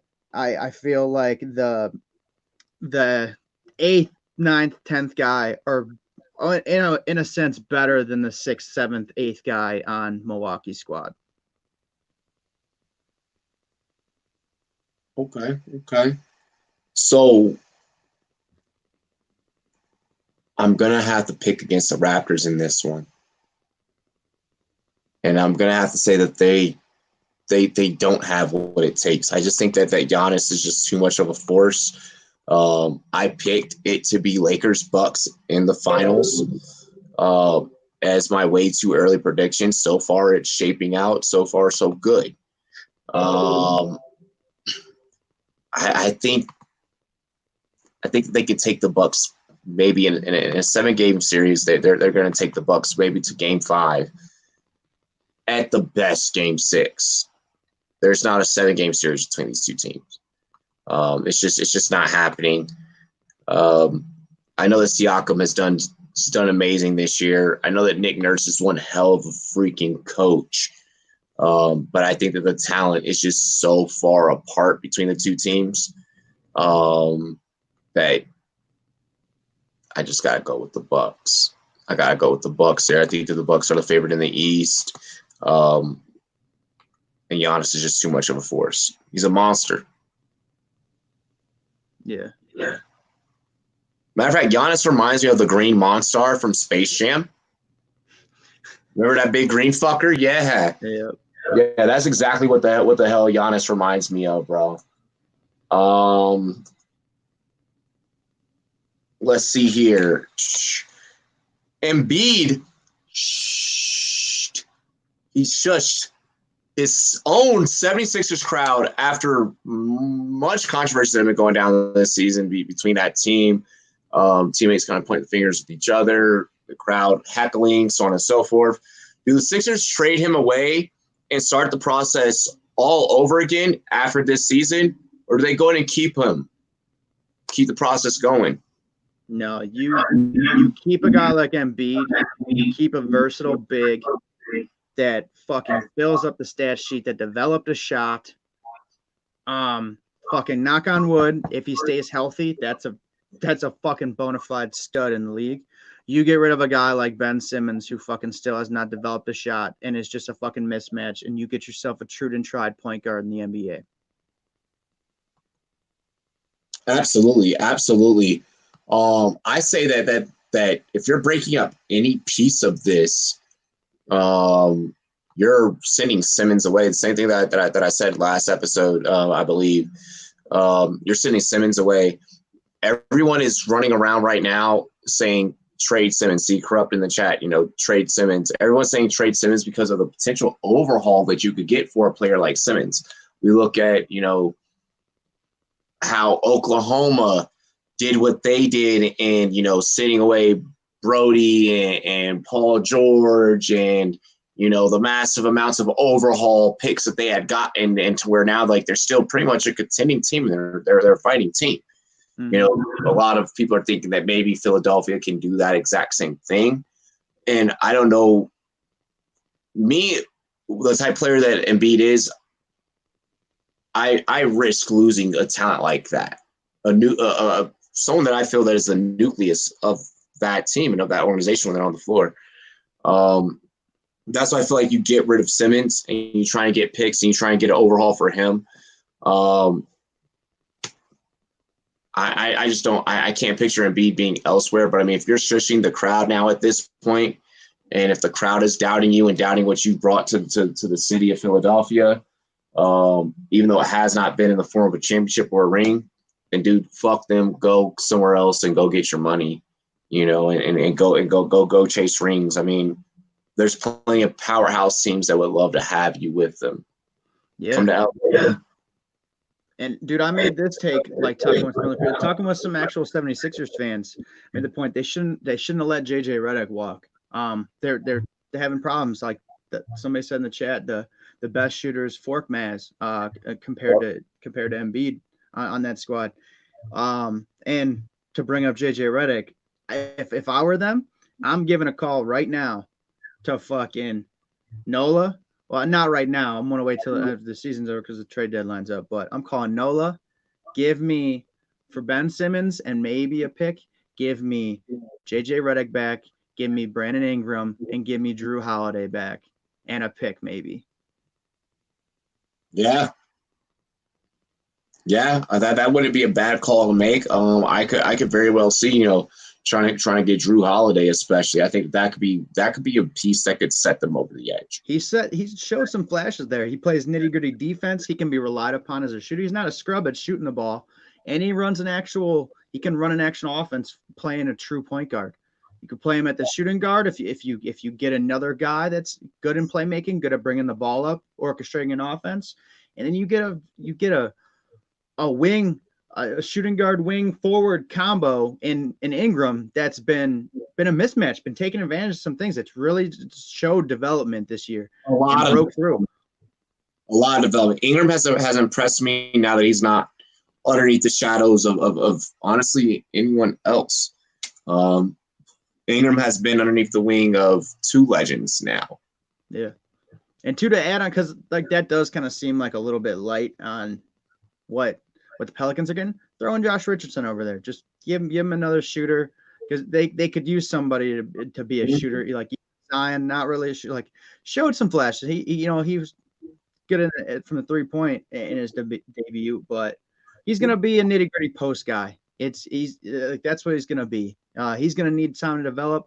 Putting him with a guy like Simmons, like you got two, like Simmons is already like the same size as Zion, like height wise, so it would be a mismatch at the point guard position, and you would like what you lose in shooting by giving up some of those guys. You'll make up for with Richardson. I think it would just be that'd be a good trade, like for both parties. Almost fairly fair when you mentioned, I mean, tossing in Richardson. I mean, you can't get rid of Harris because of the contract situation. So, I mean, you're stuck there. So, I mean, yes, ship out Richardson, and, they end up with the big man and a shooter. I like it. It stays balanced for them, and you get a couple of picks. You rebuild for the future. Another hot take, because I know their cap they're fucked with salary, but a nitty-gritty guy that I know the team has already showed that they're selling guys. They gave Andre Drummond to my Cavs for fucking scraps. Yeah. Maybe we will see, because Blake is a man with hella heart, miles and miles of heart. Maybe you will see a fucking Harris.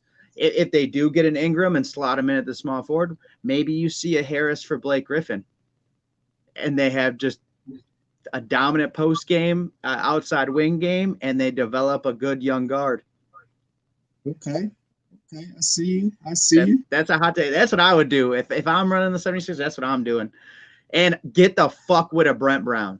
Get the fuck out of here, dude. Yeah. He is dog shit. I swear, the Bulls, the Cavs, and the 76ers should have hired Mark Jackson. Somebody should have gave him a look. Three teams. Good shit, bro. I like it. I like the way we broke down the NBA here. All-Star Weekend special will be happening Thursday, so make sure you tune into the Rum Report on Thursday. That's going to be a pretty litty segment, pretty litty episode. Getting into some MLB news here, and then we're going to get into the combat sports world, and we'll wrap up. Whose season is more important to their specific individualized fan bases? Is it the Dodgers or the Yankees? Both these rosters, and the reason why I pit them against each other, have star-studded lineups. And for all the stars and for all the money invested, a ring hasn't came around. I mean, we get that the Astros has something to do with that, but a ring hasn't came around a hot minute. No more cheating scandals, no more bullshit. Who can now take full advantage? I'm looking at the Dodgers. I want to see the Dodgers go this year. They're all in, like we talked about with Brady going to the Cowboys. Like, they're all in, dude. They're making some moves. You grab Mookie, like you bringing over Price. They let certain guys. The Asian dude, they let him walk and go to Toronto. Like they're just making moves. They got a lot of young talent developed and probably on the verge of coming up in their farm system. I'm looking at the Dodgers and the Yankees. Like, the Yankees are always going to be there because the Yankees just spend almost 3 times as much as the other teams. And I understand, like, the Dodgers have that type of money too. They have that throw around fuck you money too. But I can't help but feel bad for them. I know a lot of Dodgers fans. Like, I've kind of always liked them a little bit, and like with the cheating scandal with the Astros, like I think that could have been their year. I really want to see what they can do. Like, I'm just tired of the Yankees, man. I'm just tired of it. Like, they have all that talent. They always are either like right there. It comes like October. It comes comes to playoff baseball, and they'll end up like losing on some shit and like get actually beat, and they're like the fan base, almost like the Green Bay Packers. Like when they lose, all the excuses, all the like, fuck all these guys, get rid of all of them. I hate them all. People type come out. I want to see the Dodgers. I want to see for LA. Like you're seeing a lot of teams move over to LA and break into that market. I would like to see the Dodgers, who have been there forever, the old Dodgers, just fucking win something. Yeah, I'm going with the Dodgers as well, and I think that we all kind of knew that heading into this episode, heading into the show. If an LA team gets brought up, I mean, LA is my second home. Fucking lived there 8 years out of my life, you know. So yeah, I'm going with the Dodgers for all intents and purposes. You don't go out there, you don't go and get David Price and Mookie Betts without the intention of World Series on your minds. On top of that, I'm a Nationals fan. Fuck the Yankees. Like you mentioned, the Yankees are always going to be there. They have even been called the Bankies. They're going to buy their way to another World Series this year. I'm siding with the Dodgers. I felt that they could have even beaten out my Nationals last year. That did not happen. My Nationals held the fuck down. I'm going to be honest. I was not the most confident fan as a Nationals fan last year. I thought regression was going to hit us at some point during that hot streak. It didn't. We pulled off the World Series. So this year, Dodgers fans, it's your turn. Go out there and do work. Yeah. I'd like to see it, man. I feel like they've gotten the short end of the stick. They've gotten a lot of hate. They gotten a lot of flack. Some brought on themselves, but yeah, that's the team that I'm like really like watching this year in baseball. Like, oh, what are they gonna do? They're gonna finally put it all together. Because Roach said it, but I feel the same way. I should have said it and made the point. If they don't get it done this year, I don't know, man. It might be a little while. Absolutely no. I agree with what you stated.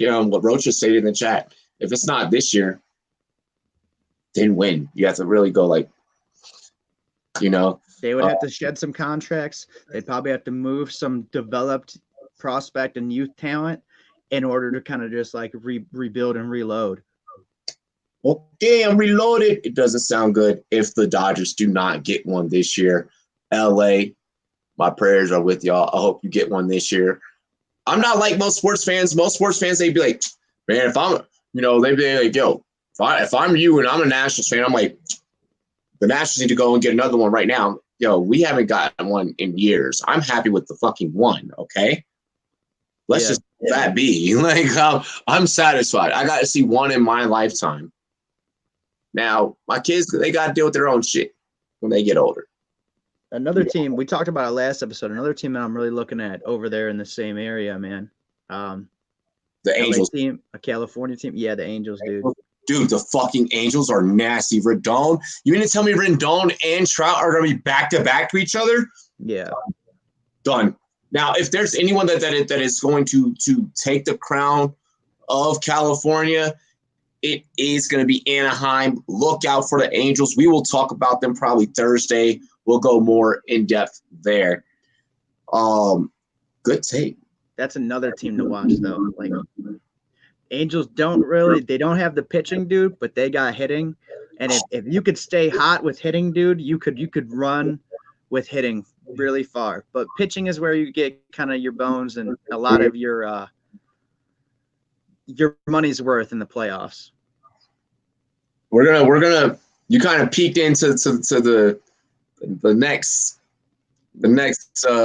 script. You gotta give a little taste, man. You gotta throw it on an appetizer. Man. Give it a little taste. People out here hungry, man.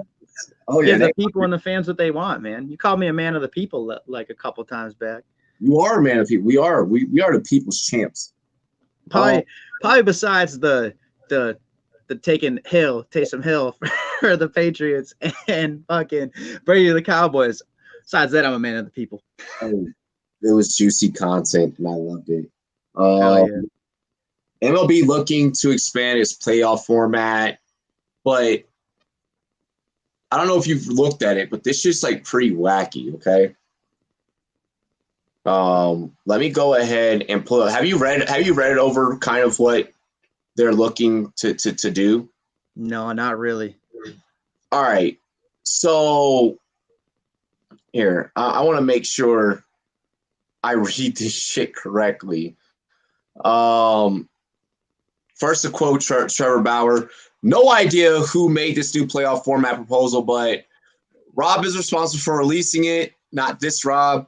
So I'll direct this to you. Rob Manfred, your proposal is absurd for too many reasons to type on Twitter and proves you have absolutely no clue about baseball. You're a joke. So it's a 14. It's dude, it's so fucked. Go ahead. Oh, you're cool. I was saying that's tough. Like you literally laid in Rob. Yeah, he laid into him. A 14-team playoff field could undermine the integrity of the 162 game season, is what one reporter has stated. Let me get to the Cliff Note version of this because I'm on the ESPN Plus version. Just 1 second. So pretty much what's going to happen, I guess you could state that I must have clicked on the wrong article. I guess like the bottom teams, one of the major things I saw with this is like the bottom teams could pretty much pick who they would go against. Trying to find the Cliff Notes. I mean, I could see it being like an anti-tanking type deal, but fuck that. Do not change the American pastime. I think they're trying to make it to where it's not going to – I think they're trying to make it to where teams won't tank. But at the same time, I mean, giving teams that completely suck ass an opportunity to get out there and compete and win, that I'm not for. I'm not for. Hey, I found it. I don't know if you already found a Cliff Note version, but yeah, go ahead. If you got it, yeah, read it. 7 teams from each league make the postseason. Teams with the best record in each league will get wild card buys. 2 other division winners and the top wild card team host all games of 3-game series in wild card round. That's weird. 2 other division winners get to pick their wild card round opponents during a live broadcast from 3 other wild card teams. The top wild card team plays the unpicked team. Yeah. So 3 series winners and the team with a bye advance to the divisional round. So pretty much they want to add an entertainment aspect to it. Pretty much making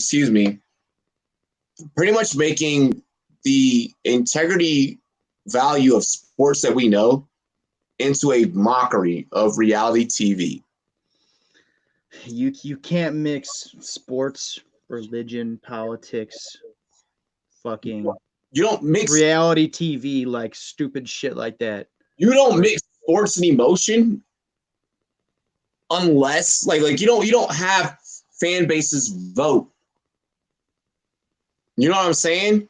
Like that whole vote aspect of it during a live broadcast. So during a live broadcast, which means win or lose, a team could have their future that they earned altered by some fucking fans. Yeah, I don't like that, dude. I mean, don't get me wrong, like you can't bring fan emotion into it like that. We're fans. We're already fucking emotional enough. We're already fucking crazy enough. Like, let it be.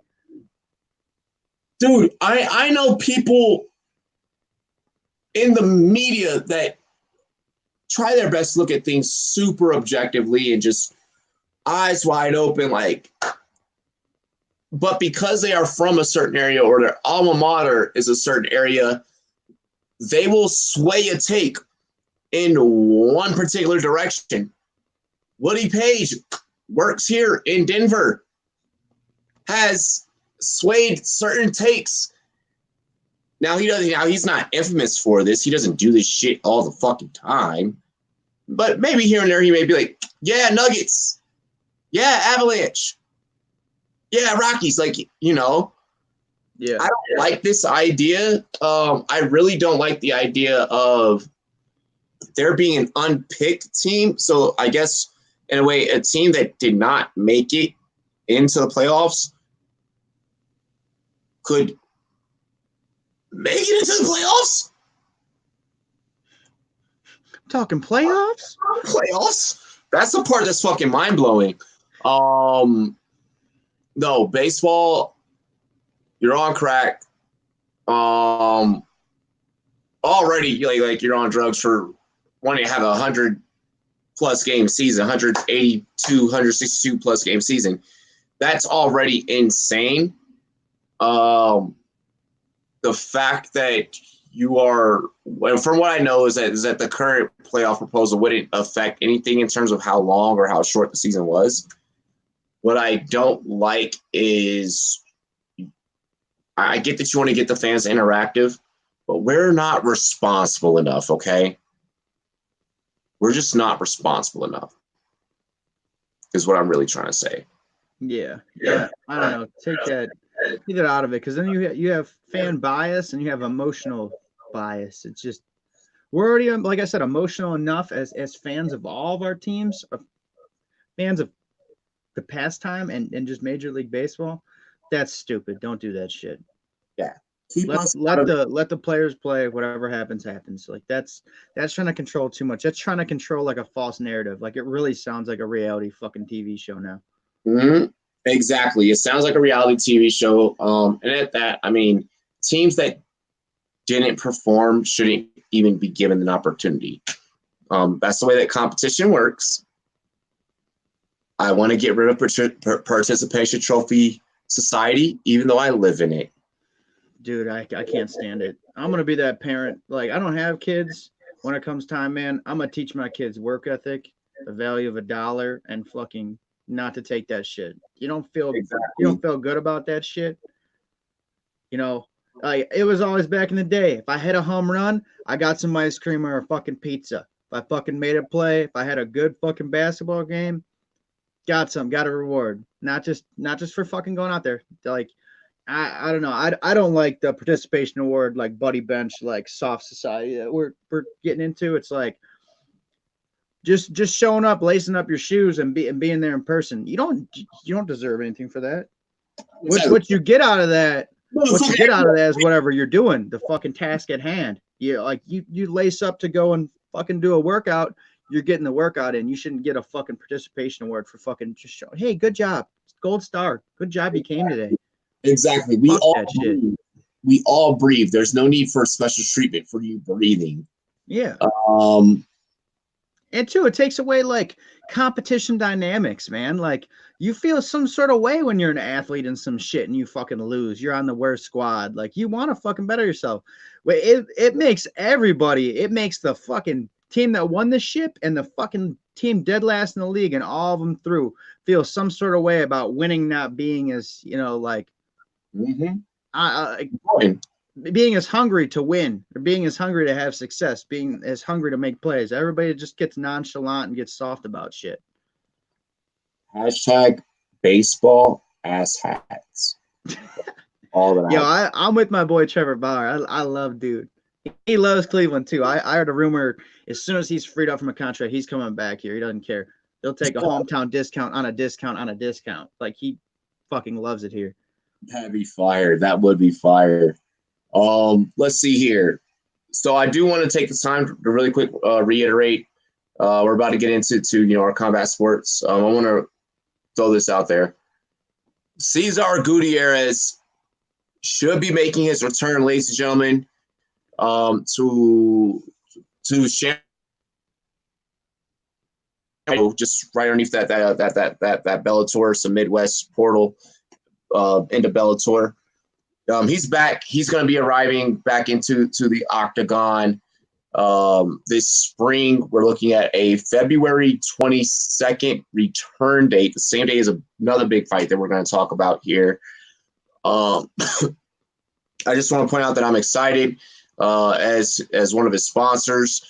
I'm also happy that we got the extended deal on that as well. Hell yeah! Thank you, Cesar, for endorsing us a little bit longer. But yeah, opponents, look the fuck out. Stop running from my man. Stop ducking. Stop hiding. Stop faking. Stop flogging, and step the fuck up in the ring and get knocked out because it's going down. Rumboyz Fight Club is officially open. Rumboyz, I guess promotions. Rumboyz athletic promotions is open. So I mean, guys that are really trying to buy their way in the league. We got a couple of clients that are working with. But yeah, just want to shout out Cesar. Speaking of February 22nd, Nick Howard, Wilder, Fury, the rematch. Last time this ended in a draw. We are now getting closer and closer to this date. We have been promoting the fuck out of this fight for the last 3 months, honestly. Yeah, we've been talking about it a lot. How, now that we're getting closer, I mean, has anything changed for you specifically? I don't know. I'm still going with Wilder, man. He seems like he's got that just like mental edge. Like he's in his zone, man. I'm not discounting Fury, man. He's a great fighter too, but I forgot it was a. So I think we were talking about it last week. I thought that they gave the decision win to Wilder, but it's close. Those two guys are evenly matched. They're both at the top of their game. I don't know. I just think Wilder's still bringing like a just mentality, just a mental like fortitude right now that I think he's just gonna end up pulling it off. And in my opinion, he's like the more. I don't want to say like polished or like experienced guy, but I don't know. I think he's in the perfect mind state, and like he's got that like zone about him right now. I'm still going with Wilder.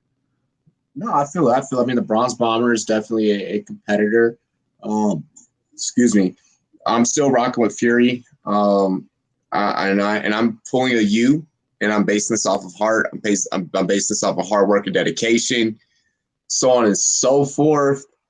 So I'm gonna go Fury. I mean, we'll be talking February 22nd. February 22nd looks like a big fight promotion day for the Rumboyz Fantasy Network. We got our own fighter stepping out there, like I mentioned. And then also, Wilder versus Fury. I'm excited to see how this comes out. The last fight ended in a draw. Many feel that it shouldn't have twice, but many felt that, hey, Fury could have won that too because Fury was dishing out work and he did get up from the Bronze Bomber twice. Yeah. So I'm excited for that promotion, for that fight. I feel like with boxing, I can call them promotions because that's really what the fuck they are. Keeping it on boxing, our very last topic of the afternoon. This one kind of hilarious. This one also tying in with the world of hip hop / battle rap. My man came in with bars. Logan Paul dissed, like straight up dissed Antonio Brown. Like, bro, it was bad. How do you feel about Logan Paul diss? Did you hear it? I heard a little bit of it. Shit was funny.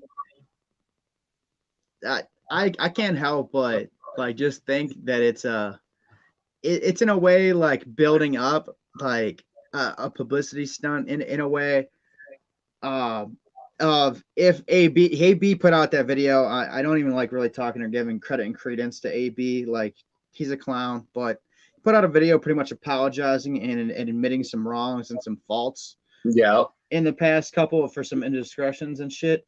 But I think that this diss track and the build up of those two like previously, if AB doesn't get a job in football, in the NFL, XFL, anything going forward, I think it like builds it up to like Logan Paul to be like, dude, like I'm trying to get at you, like you're done with this, cash in on this. Like, do I gotta like it's trying to get in the man's head, it's trying to get the man like actually frustrated. So some shit really doesn't pan out with football. He won't go and do that. Because I honestly think if he goes and does this fight before he gets into football, the NFL would just be like, dude, this is another fucking stunt. Like AB hasn't learned anything. Exactly. I think he's gonna keep his head down. He's gonna keep his nose clean. He's gonna try and be on the straight and narrow, a good path, and maybe get a call. And if that call doesn't come in, I could really see him too. Like I see a change, but I want to see a consistent change in like discipline and him not like losing his head and keeping that character. Like keep that same energy 5-10 months down the road, another year and a half down the road when he doesn't get an NFL job or anybody comes calling. I hope that he doesn't like then just like fine, fuck you guys again, and then like I'm taking this fight. Because if he does take this fight before, they'll just be like, oh, here's another Right. Exactly. I mean, the XFL, I feel like probably, I mean, I don't know. The XFL appears that they're not taking any shit because we've already seen a coach get fired from the LA Wildcats. Yeah. So, I mean, I don't know about that aspect. Way to circle back to the beginning of the show, by the way, with that one. I like that you brought that up. NFL for sure, dude. You're correct. NFL's not fucking with dude. If he takes his fight early, but I'm interested to see it. Like, even if I don't get to see the fight, let me live out the rap beef, dude. Like, because here's the thing. Logan Paul actually got at my man's the Vontaze Burfict line. He said, you might run a 4.4, but I'm hitting you with 4 more or something like that. Like, Logan Paul actually got at my guy. Like, you know, I don't really mean like my guy, you know, but I mean, from a rap standpoint, you know, you trying to get out here and rap, Antonio Brown, and you don't really got no bars like that. You letting little Logan Paul eat you up, a little viral sensation eat you up. That shit's pretty bad. And then he's sitting there, he's boxed in the ring, and he was even wearing a football jersey, I believe. Like, started talking about AB throwing out the mattress. Like, he went at every single piece of AB possible. It was just like shot after shot after shot. And which is how you should do a diss rap, you know? He should have put in something like he should have took a helmet and tried to like hand paint it like in video or like something, like should have added that in there because that was hilarious as a Raiders fan. Like, motherfucker, we know you fucking hand painted your helmet and showed up. Dude, either way, I would like if somebody were to drop a record and try and come at me that way, I would. Nah, bro, I'm ending you. I'm ending you. Fuck that. Like, it's done. Either AB, you have one of two options. Either you're dropping a diss record, or you're fighting this man. But ain't nobody gonna talk about me. Talk about, you know, my personal situation with my CTM, my baby mama. Like, fuck that. No. Either you got a forum. You're not getting back in the NFL, dude. You're not getting back in the NFL.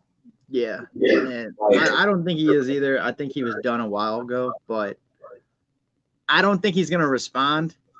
I think he's really trying to stay on the straight and narrow. I think that those people that we were shouting him out. What's up? He really is. He really is trying to stay on the right path. Yeah, and I think too, maybe somebody got to him. Like we were talking, like we said, we're like, dude, somebody close to him, reach out, stop being a yes man, and fucking tell him, like, dude, fucking stop. I really think, and I hope that's the case, and that there's somebody kind of like working with him, trying to keep him on the straight and narrow. Hopefully. I mean, one of his homies still got an ankle monitor. He was shooting a music video at the airport, at a private airport yesterday. Like, and he was sitting there trying to hold it. He was holding his phone, trying like, yeah, man, we about to hop on the PJ. I got all this Louis on. He was wearing, I think he was wearing like his baby mama shoes or something, because them look like the same shoes that Peter Pan needs to be wearing. But yeah, like you know, he was trying to flex, and like he's like, yeah, a whole lot of money. Like, you know, they're shooting some new music video or whatever. Yes, Jimmo the Icon is very, very close to AB treated. Very close to AB. They are friends. Which is weird. But yeah, AB, you need to clap back. You can't let Logan Paul dish you like that, bro. Like I would never like if I'm an NFL player and like somebody that's not in the same lane as me, former NFL player, they're not in the same lane as me, I'm going at their neck. But I'll say this, them two going at it has made me think a little bit differently about celebrity boxing. I won't cover it, but I'll take the fucking fight. Yeah. I'll take the fight. You want me to move up, move down? I know how to do all of it. Can't move up too much because, well, I'm just naturally built small. God did that. But yo, the zone. I'll let your boy. I'll take the fucking contract. Hell yeah. Easy money over here, baby. It's easy money. We fucking get in there, we eat. We get in there, we eat. Hey, yo, Nick, holla at the people, man. Today, great show, man. Let's go to close out. All right. Yeah, man, good show. Good talking with you, man. As always, thank you for having me on. Got some stuff coming up with my channel. I told you guys about a rebranding. I found a location where I'm gonna film kind of like an update, like a relaunch of like the different stuff I'm gonna be doing. And I was supposed to put out my man room reveal last week, but some shit came up. It's always, man. I fill 20 hours a day. I always just keep busy. I'm always on the grind. Some shit came up, but this weekend, I'm for sure probably gonna drop it. I gotta get with you. You gotta help me out. I'm gonna try and like figure out how I can make it a premiere and like kind of like go like with a live premiere type thing with the upload and just hang out and chat and like talk with people as it's going. It's kind of like that to be my first official like live stream. Fuck yeah. I'll get with you outside and independently on that. Let me know, man. I got all that technical bullshit down pat, man. That's nothing to me, man. I got you. I love how everything that we talked about, I keep the screen on in the background. I love how everything that we talked about, we beat everyone to the punch too. We dropped way better fucking takes than everyone else. Yeah. Like I feel like we killed it today. Today was a really great vibe. We had some things that I wasn't ready to disagree on.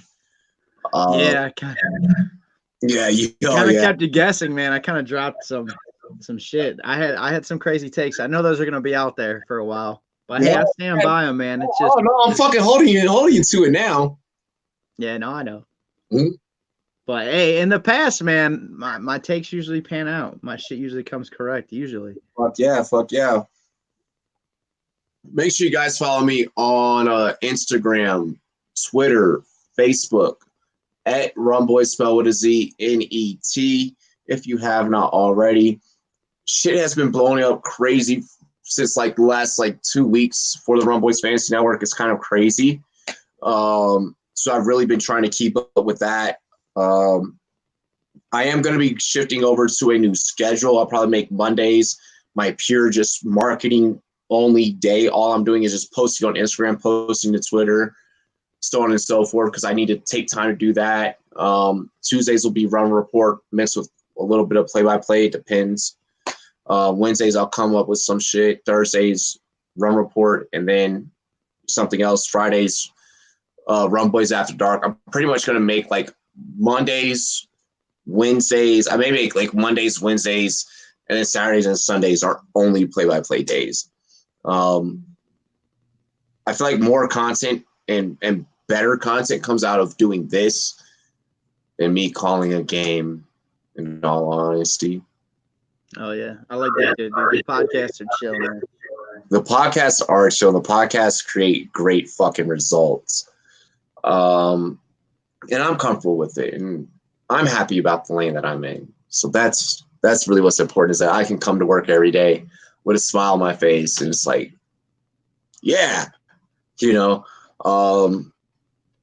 yeah, I appreciate everyone that has supported supported the fuck out of us because you guys are absolutely positively amazing. Shout out to every single person of the Rumboyz Fantasy Network Nation.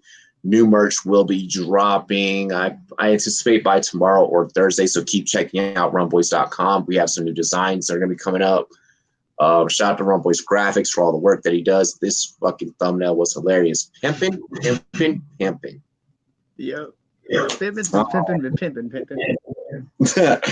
But other than that, bro, you ready to do this? Hell yeah, man. Cheers to me. Cheers to you. All the Rumboyz and girls, what it do.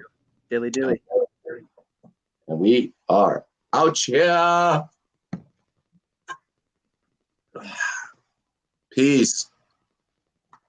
Pimp down. Pimp down.